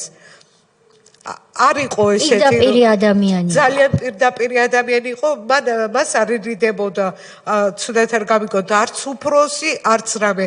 თუ მას შენიშვნა ქონდა, თუ ის უკმაყოფილო იყო, ის გამოხატავდა და რისთვის უნდა შეკრება, რა უნდა ეთქვა ბიჭებთან ერთად ეს ჩემთვის უცნობია. რომ დავუბრუნდეთ იმ კითხვას, ესე იგი თქვენ ისე იცით ამბად, მაგრამ ვერ ადასტურებთ, რომ თითქოს მას საყვედურობდნენ, რომ აგვისტოს ომის დროს შებრუნდა და გამოიყვანა დაჭრილი თანამებრძოლები და დაღუპული თანამებრძოლთა ცხედრები და ეს იყო თითქოს საყვედურის საგანი. მე როდის გაიგეთ სინამდვილეში რა მოხდა? ადამიანი გავიდა სახლიდან და დღის ბოლოს მოასვენეს გარდაცვლილი. აი რა მოხდა, რა გაიგეთ, როგორ გაიგეთ? სიوارლე გითხრათ დღესაც გასარკვევი ბევრი რაღაცა რა გავიგეთ დახვრიტეს უდანაშაულო კაცი რომელმაც ალბათ ისეთი რაღაც იცოდა რომ არ გაჩერდებოდა ქალბატონეთია ის სულ სხვანაირი იყო პირში მთქმელი იყო მას უფროსთან არასდროს არ ქონია არავითარი შეკამათება რომელ წელში ზუსტად არ მახსოვს პარლამენტში შეიქმნა კომისია სადაც მოიწვიეს გოგავა და მას დაუსვეს რომ შავაზის მიმართ შეკითხვა ჰქონდათ რომ ხო არ ქონდა მას რამე გარღვევა ცუდად ხო არ იქცეოდა როგორი თანამშრომელი იყო და ყველა ახასიათებს ძალიან კარგად რომ იყო ძალიან მაგარი თანამშრომელი უფროსები და ყველა იმას ამბობს რომ მან წერდა სამხედრო გაკვეთილებს ალბათ იცით ეს ტარდება კონსპექტებს ადგენდა ის მე თვითონ სახშიც მინახია რომ წერდა და დასცინოდნენ თანამშრომლები დაჟე რომ ზოგიერთი უფროსი ამას შენ დაწერს სწორად ვერ კითხულობს და ხომ არ ჯობია შენ წაგეკითხაო ნუ აშეყირებდნენ ესე გამოდის ჩემს მეუღლეს და ყველა აქებდა გოგავას დაუსვეს კითხვა და თქვა რომ მას სამხედრო მხრივ არავითარი გარღვევა არავითარი დანაშაული არ ქონია და რომ ეს რაღაც მოხდა სამოქალაქო. თქვენ თქვით რომ დახვრიტეს, სად დახვრიტეს და ვინ დახვრიტა არის თქვენთვის ცნობილი? ესე ვიცი რომ გზა იყო რუსების მიმართ ჩაკეტილი, ის გადმოყავდათ თბილისში, მაინც როგორ და რანაირად არ ვიცი. მე ესე ვფიქრობ რომ ეს იყო ყველაფერი ჩაფიქრებული და წინასწარ გაზრახული. ბატონო, რატო ვფიქრობ გეტყვით? იმიტომ რომ გზა დაკეტილი. მიყავთ სად მიყავთ თუ დაიჭირეს ჩემი მეუღლე როგორც გაიკვა შემდეგ არც ნარკოტიკი არ ქონია არც არავითარი გარღვევა არ ქონია რატო არ შეიძლებოდა ამის ბათუმში დატიება მე ვფიქრობ ეს ყველაფერი წინასწარ განზრახული ქონდათ და განზრახვაში მოიყვანეს ქობულეთის შემდეგ არის ქაქუთი აი იქ სადღაც ბუნებრივი მოთხოვნილების გამო გაუჩერეს მანქანა კაცს რომელსაც უბრალოდ ვერ დაფიქრდნენ რომ მას მარჯვენა ფეხში ბარძახში ქონდა ფეხი გადატეხილი ფეხი მოტეხილი ხელი მოტეხილი აი აღწერილი არის თქვენ შეგიძლიათ ეს ვიდეო ნახოთ ყველგან ყველაფერი კაც რომელსაც ფეხი ხელის თითები ქონდა გადამტრეული ხელის თითები იმდენად გადამტრეული ქონდა რომ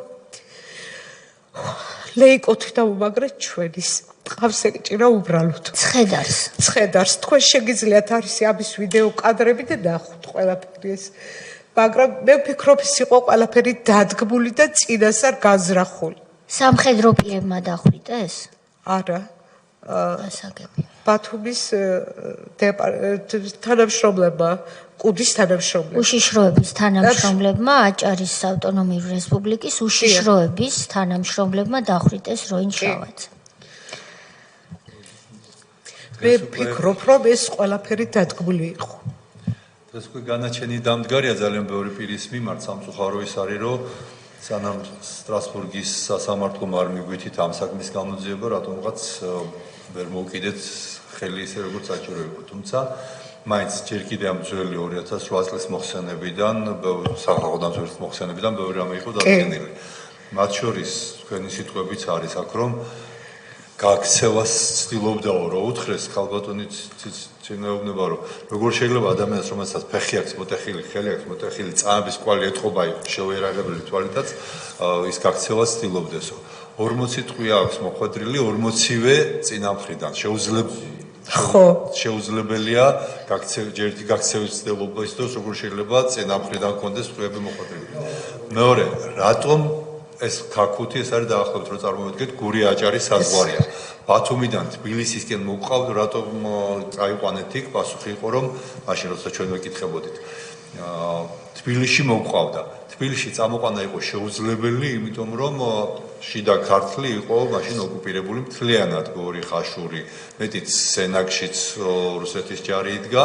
თუ მაინც და მაინც ასეთი აუცილებელი იყო მისი წამოყვანა, თბილისში ეს უნდა მომხდარიყო თიანი აჭარის გავლით. ერთადერთი შესაძლებელი გზა იყო, ასე რომ ესეც მეორე ტყუილი იყო და აქედანაც ფაქტი იყო, რომ რა თქმა უნდა გაიყვანეს აბსოლუტურად შეგნებულად იმისთვის, რომ ადამიანი დაეხვეთა. ბროდეს ისე ინფორმაცია რო შევა. ადგილზე თუ იყო, როგორ ვიცით, გაწყვეტინებთ ბატონო სოზარ, აჭარის კუდის ხელმძღვანელი პატარიძე. მისი როლის შესახებ იცოდით თქვენ თავის დროზე რამე? მაშინ ხელმძღვანელობდა ეს ადამიანი კუდს აჭარაში და ძალიან ბევრი უბედურება უკავშირდება მის სახელს.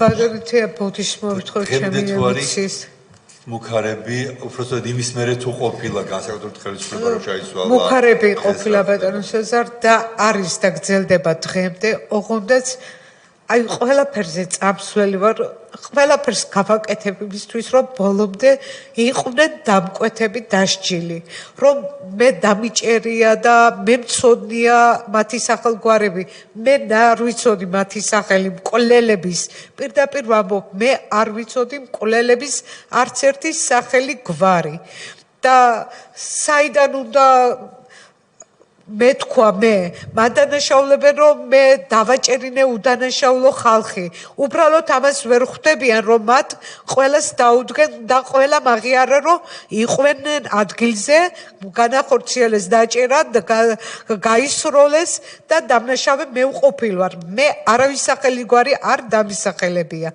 მე არავის არ ვიცნობდი და კიდევ ერთხელ ბატონთია რო არ დამავიწყდეს ქალბატონთია ბოდიშმოვთხოვ ესა ერთ-ერთი მკვლელმა რომას მკვლელობის შემდეგ, ერთი წლის შემდეგ იყიდა ბინა ჩემს გვერდით კორპუსში და დაცლახდა. წარმოგიდგენია თქვენ რა დანაშაულს ჩადიოდნენ. მინდა ქვეყანამ კი არა მსოფლიომ გაიგოს თუ ვინ და რას წარმოადგენდა ის მაშინდელი მთავრობა და მინდა რომ ეს ნაციონალური მოძრაობა და ეს მათი მოდგმა არ არსებობდეს არსად. არ ვიცი რომ ბოროტებას ვამბობ, ვიცი რომ მაგრამ ყველას მოუწოდებ, რომ ჩვენ დასაკარგი არაფერი აღარ გვაქვს. ჩვენ აღარ გვაქვს არც ოჯახი, არც ბედნიერება და არც მომავალი. და იფიქრომ კარგად და გააკეთონ ყველაფერი სამართლიანად, რომ არ შეიძლება ამ ხალხს ენდო. კიდევ ერთხელ ვამბობ, რომ გაჩერებას არ ვაპირებ, ერთადერთი თხოვნა მაქვს, ხომ ვიღაცამ დააკვეთა ეს კი, დაიჭირეს მკვლელები. და აღიარებითი ჩვენებით თუ ყველა მაღიარა რომ იყვნენ ადგილზე, ესე იგი ჩაიდინეს ჯგუფურად მკვლელობა. მაინტერესებს ვის ასში, ვის მოუვიდა თავში ეს. ვიღაცამ ხომ ესე იგი გასცა ბრძანება რომ გაეკეთებინა ეს კუდის თანამშრომლები. კუდის თანამშრომლები ისე ხო ვერ ჩაიდებდნენ თუ არ ეკნებოდათ ბრძანება. და კიდევ ერთხელ იგიც გავიგე რომ ეს ბიჭების აყვანა როდესაც მოხდა მეორე დღეს საქართველოს დატოვა მერაბიშვილმა. რას უკავშირდება ეს არ ვიცი. და თხოვნა მაქვს, კიდევ ერთხელ თხოვნა მაქვს, თუ ვინმე რამე იცით ამ თემასთან დაკავშირებით, რომ ვის მოუვიდა, რისთვის დაიგეგმა ეს და დასჯილი იქნეს დამკვეთები. მეტი არაფერი. სწორედ დამკვეთებზე და პოლიტიკური თანამდებობის პირებზე მუშაობს ეს კომისია. იმედი მაქვს, რომ ამას ჩვენ შევძლებთ ნახოთ, თუმცა ბევრი თქვენი გასული. ქალბატონო ციცინო, როდესაც ამბობთ, რომ დღესაც იღებთ მუქარებს. ვისგან იღებთ ამ მუქარებს? ეს არის ფეისბუქის მეშვეობით, ახლობლებს გვერდებზე უწერენ, რომ მე ვარ მეუღლის გამყიდველი ადამიანი, დავაჭერინე უდანაშაულო ხალხი, შეურაცხყოფები და ბოლო მექნება ძალიან ცუდი ჩემს და ჩემს დაძმებს. მე ამიტომ ვერიდები ყველგან გასვას თითქმის 16 წელია. მე ოჯახთან ერთად ვერიდები მაგრით სადმე გასვლას ან შეკრების ადგილას მათთან ერთად ყოფნას. იმიტომ რომ მათ როგორმე რაიმე უბედურება არ მოუტანო კიდე, რომელსაც მე ვეღარ გადავიტან. გასაგებია, შესაბამისად, ვინც იქნა ამ საქმეზე მსჯავრდებული, მათი ოჯახის წევრები გემუქრებიან. არის მუქარა, რომ ეს საქმე ასე არ დარჩება, რომ მე დავაჭერინე უდანაშაულო ბიჭები და ეს გავიგეთ, მაგრამ ვისგან მოდის ეს მსჯავრდებული კვლელების ოჯახიდან? მსჯავრდებული ახლობლის ოჯახის წევრები წერენ Facebook გვერდებზე და ყველგან. შესაბამისად, ჩვენ მათ უნდა მივმართოთ, რომ დღეიდან მას შემდეგ, რაც ქალბატონი ციცინო გამოვიდა საჯაროდ კომისიის ხდომაზე და მან თქვა, რომ მას და მის დაძმებს, მათ ოჯახებს ემუქრებიან მსჯავრდებულთა ოჯახის წევრები. ეს რა თქმა უნდა უკვე საჯაროდ ცნობილი ინფორმაცია და თუ მათ საკუთარი თავისთვის უნდა ციკეთე, რა თქმა უნდა დამშვიდნენ და აცალონ კანონს, რომ კანონმა იმუშაოს ახლა მაინც. ვინაიდან როგორც ბატონმა სოზარმა ბრძანა 2020 წელს, როდესაც სტრასბურგის სასამართლომ სიცოცხლის უფლების დარღვევა დაადგინა როგორც მატერიალური, ასევე პროცესუალური კუთხით, მას შემდეგ გააქტიურდა გამოძიება და მართლაც არაერთი პირი მტკიცებულებებზე დაყრდნობით ცნობილი იქნა დამნაშავედ.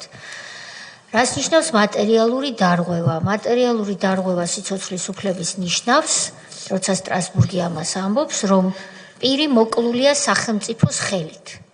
წინააღმდეგ შემთხვევაში ის მატერიალურ დარღვევას არ ადგენს, იმიტომ რომ ხელშემკვრელი მხარე კონვენციის არის სახელმწიფო. სტრასბურგმა თქვა, რომ როინშავაძე მოკლულია სახელმწიფოს ხელით და იქვე დაადგინა, რომ ეს საქმე სათანადოდ გამოძიებული არ არის. ამის მერე გააქტიურდა გამოძიება და დასჯილები არიან ისინი, ვინც ეს ჩაიდინა. შესაბამისად, მათ ოჯახის წევრებს, ახლობლებს უნდა ესმოდეთ, რომ ნებისმიერ მუქარას ჩვენ თვალს მივადევნებთ და მუქარა ისჯება სისხლის სამართლის წესით. ამიტომ მე მგონი ქალბატონმა ციცინომ ამდენი ბრძოლის შედეგად მოიპოვა მშვიდად ყოფნის უფლება და მშვიდად გლოვის უფლება და მასზე მუქარები უნდა შეწყდეს. რა თქმა უნდა, ჩვენ ვიქნებით ყურადღებით და თქვენ გთხოვთ, რომ კონკრეტული, რა თქმა უნდა, კონფიდენციალურად, კონკრეტული გვარები და სახელები მოგვაწოდოთ იმ პირების, ვინც თქვენზე მუქარას ან თქვენს შევიწროებას გაბედავს. კონფიდენციალურად მოგვაწოდეთ გვარები და სახელები.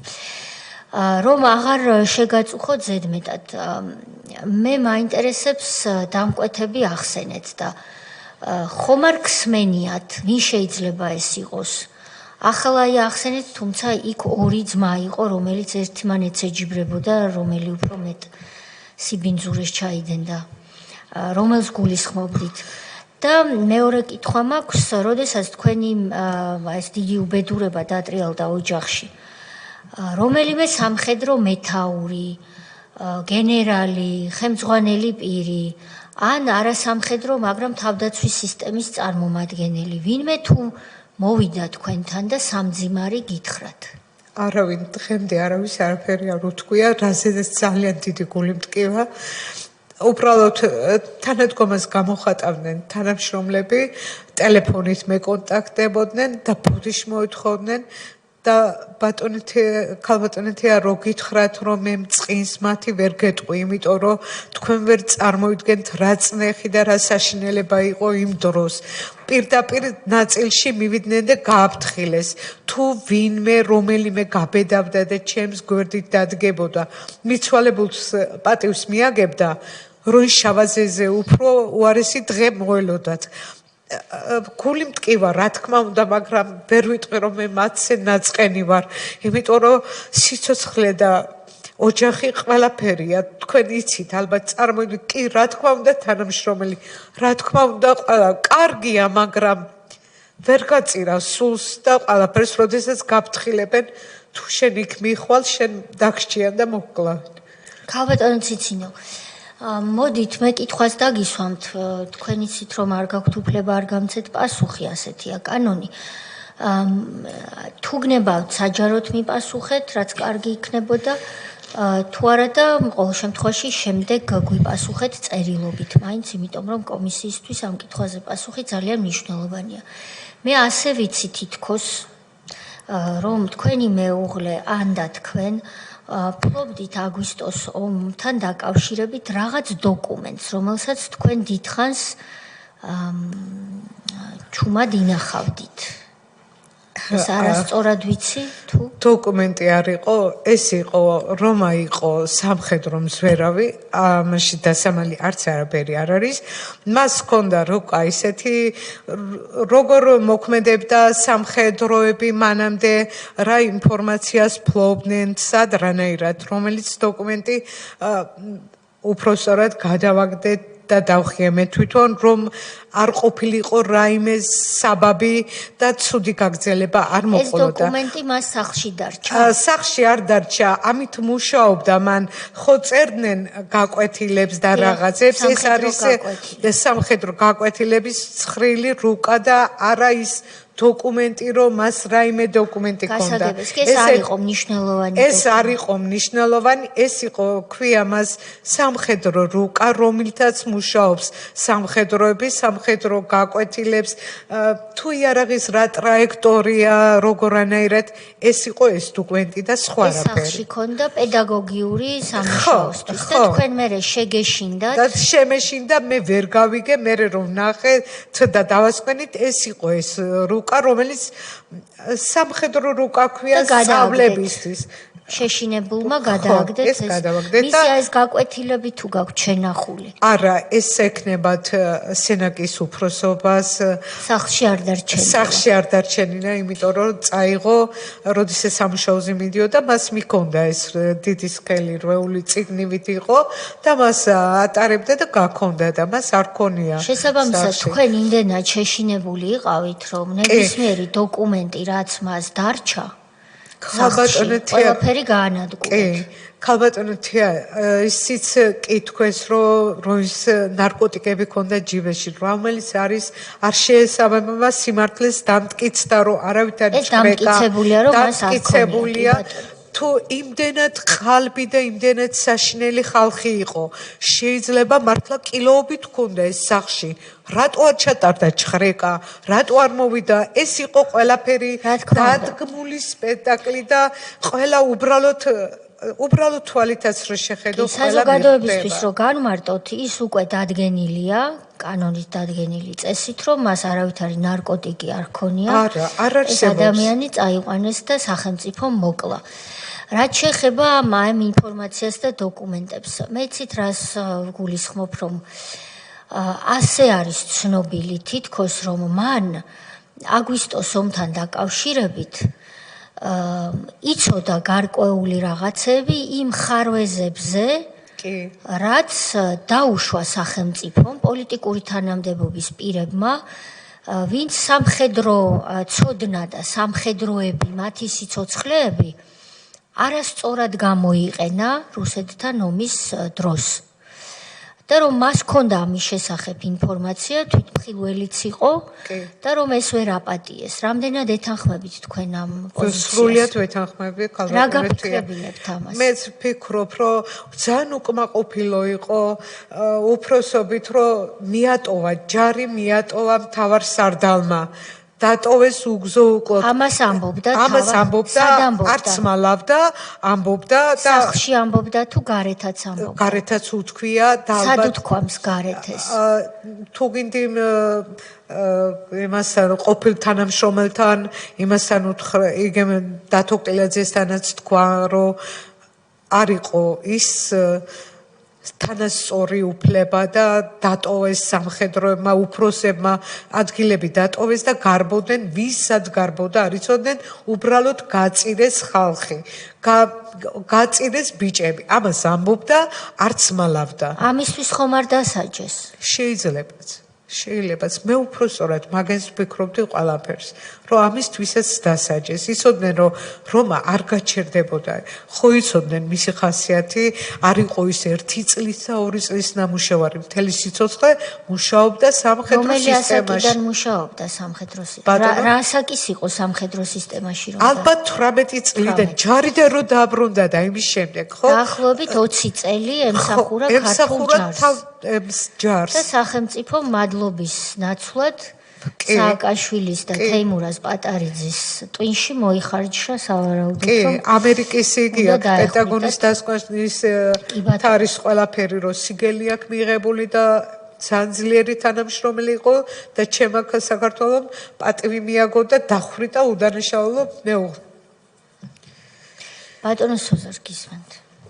როდამ ნარკოტიკებთან დაკავშირებით დავაზუსტებ დღეს დადგენილია რომ ეს იყო ტყუილი და ჩადებული ნარკოტიკი, მაშინ რაც ბრალის წარდგენის დადგენილებაში წერია, თითქოს მას ჰქონდა 0.97 გრამი კუსტარულად დამზადებული ჰეროინი და 0.05 გრამი ბუპრენორფინი. მაშინაც ცხადი იყო რომ ეს იყო ტყუილი, თუმცა დღეს უკვე სასამართლოს მიერ დადგენილი აბსოლუტურად რომ ეს სხვაგან მომწერეს 22 ტყვია ზუსტად მეც არ მახსოვს და მოხსენებაში არ წერია, მაგრამ ყოველ შემთხვევაში ეს არის ლაპარაკი 20-ზე მეტი ტყვია 45-მდე 53-მდე ასე წერია დასკვანში. გასაგებია, შეკითხვები გვაქვს ბატონი ილია და შემდეგ დაგემშვიდობებით. კიდევ ერთხელ მადლობას გიხდით თქვენ მობრძანებისთვის. Zamzimia რა თქმა უნდა ამის მოსმენაც, არამც თუ გადატანა და ყველაფრის გავლა მით უმეტეს. გამძლეობას გისურვებთ, ჯანმრთელობას გისურვებთ, რაც მთავარია. ამდენი წლის მერე, როდესაც დამთავრდა გამოძიება ჩვენთანაც სტრასბურგშიც ის მისი თანამებრძოლები დღემდე კი არ გამოდიან კონტაქტზე თუ ეხა უკვე ეხლა გამოდიან უკვე მალულად. აიყო 1-3-4 ბიჭი, რომელიც არც მომცილები, არც შეშინებია და იმ დროსაც არ დაუტები ვარ ერთი წუთითაც. თანამშრომლები ისევე შორიდან მოკითხვით ბეხმიანებიან. შორიდან და არის 3-4 ბიჭი, რომელიც იყო და იქნება სანამ ცოცხალი ვარ ჩემს ოჯახში სტუმარი ისეთი დაფასებული როგორც როინის დროს იყო. ისინი ისე სამხედრო სამსახურში არიან თუ? არა.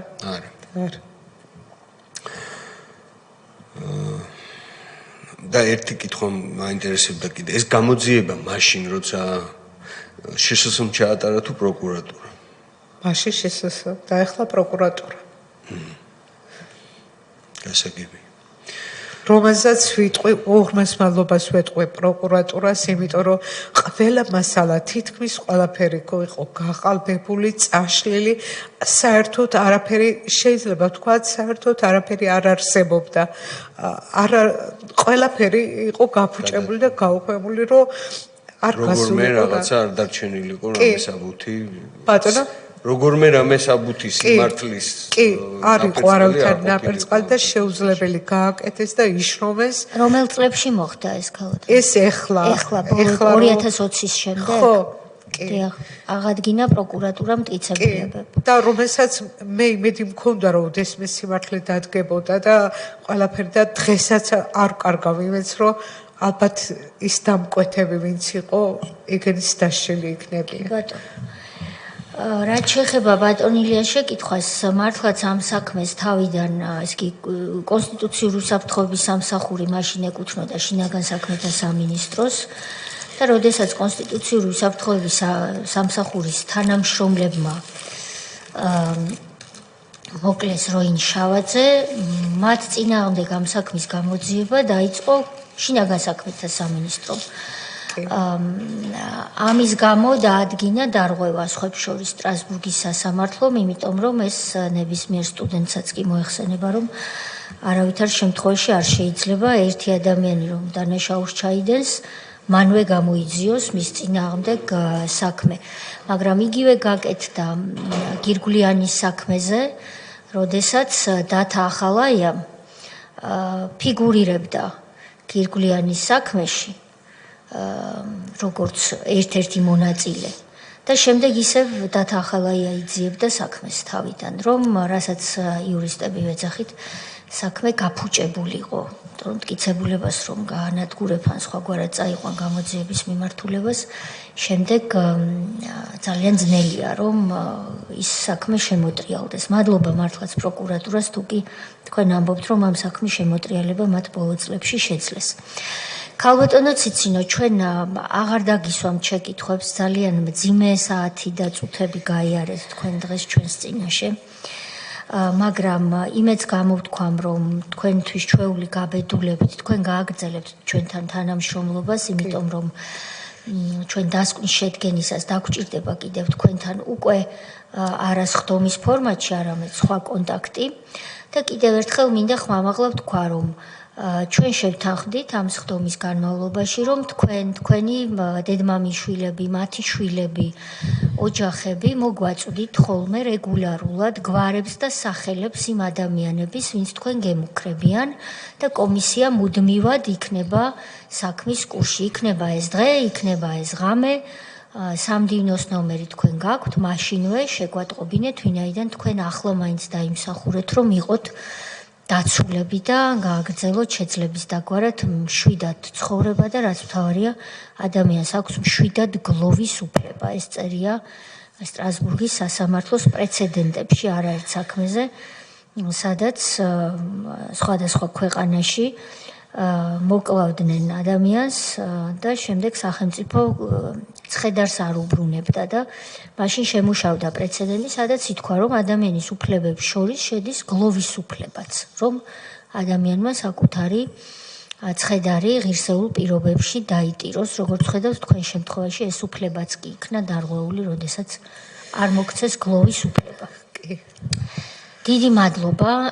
ჩვენ სამდივნოს ვთხოვთ, რომ ქალბატონი ციცინო, გარდა იმ შემთხვევისა, თუ თქვენ რაიმეს თქმა კიდევ გსურთ, შემაჯამოთ. დიდი მადლობა ყოველივე თქვენთაგან ბოდიში ჩემი ემოციებისთვის და დაბნევლებისათვის. ალბათ ცხოვრება მისი კვალი დატოვა ჩემში და ახალგაზრდებს მოუწოდებ, რომ კიდევ ერთხელ დაფიქრდნენ და მე მინდა რომ ბოლოს შაოსანი ვიყო ჩემ ქვეყანაში და არ იხოცებოდეს უდანაშაულო ახალგაზრდები, არ იყვნენ შაოსანი დედები თუ შვილები.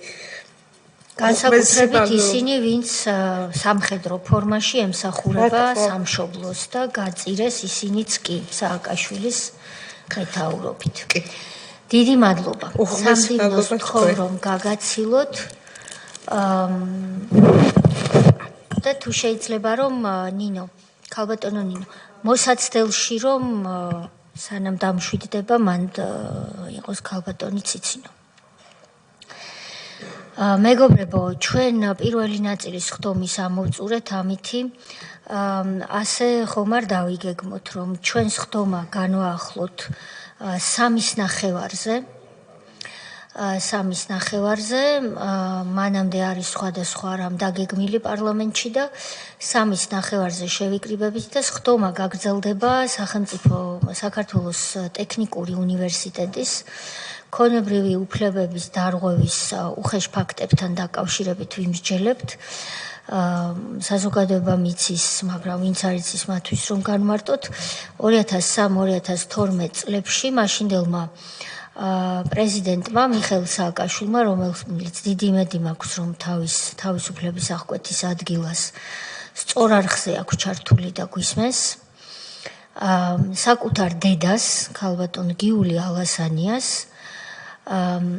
გადასცა სახელმწიფო უნივერსიტეტის ქონება. სადაც შემდეგ ქალბატონმა გააკეთა თავისი კერძო უნივერსიტეტი და დაიწყო საკუთარი ბიზნესი. ეს გააკეთა პრეზიდენტმა თავის მშობელ დედასთან ერთად სახელმწიფოს ხარჯზე, სტუდენტების ხარჯზე და რა კი ახალგაზრდები გვესწრებიან, დარწმუნებული ვარ არაერთი მათგანი გვისმენს კიდევ ერთხელ მინდა ვთქვა. ჩვენ აქ ვინც ვართ, ყველა წევრი დამეთანხმება ალბათ. ნამდვილად არ არის ჩვენი ეს საქმიანობა მარტივი და არც ასიამოვნო. ეს არის უმძიმესი მაგრამ გასაკეთებელი საქმე. რატომ? იმიტომ რომ როდესაც ეს ახალგაზრდები, ვინც აქ ბრძანდებიან, სხვები, ვინც გვისმენენ, ჩვენ რომ გავალთ, ისინი შემოვლენ და გააგრძელებენ ქვეყნის განვითარებას, მართვას, ბიზნესის კეთებას, ახალი თაობის აღზრდას, მათ არ ჰქონდეთ იმის შიში, რამაც გაანადგურა მაგალითად ციცინო შავაძის ოჯახი, რომ არც ერთი ახალგაზრდა ქალი, ვინც მომავალში შექმნის ოჯახს და მეუღლედ გაიხდის სამხედრო პირს, მას არ ეშინოდეს, რომ საკუთარი უმაღლესი მთავარსარდალი მის მეუღლეს გაწირავს და ჩაცხრილავს, მარტო იმიტომ, რომ მან ომის მიმდინარეობისას დაინახა ხარვეზები და ამის შესახებ ხმამაღლა თქვა. რომ მომავალ თაობას არ სჭირდებოდეს ასეთი კომისიების შექმნა, იმიტომ რომ ეს ძალიან რთული საკეთებელია. რომ მომავალმა თაობამ იცოდეს, რომ ის ჯანსაღ გარემოში აკეთებს ბიზნეს, პოლიტიკას, მეცნიერებას ან სხვა მისთვის სასურველ საქმეს. მან იცოდეს, რომ მისი ოჯახის წევრი რომ გავა ქუჩაში, ის ნამდვილად დაბრუნდება საღამოს და სახელმწიფო მას ქუჩაში არ მოკლავს. ამიტომაც ჩვენ ყველაფერს ვაკეთებთ იმისთვის, რომ ის პირები, დამკვეთები რომ უწოდა ქალბატონმა ციცინომ, ვეღარ იყვნენ პოლიტიკაში.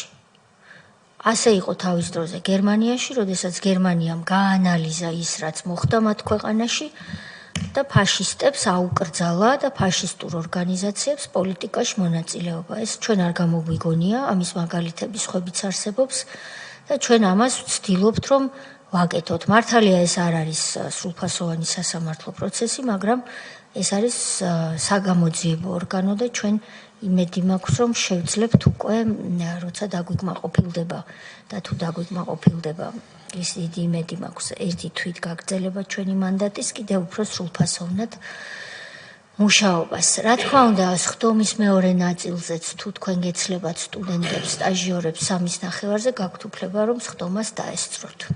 დიდი მადლობა, გთხოვთ გავთიშოთ ლაივი.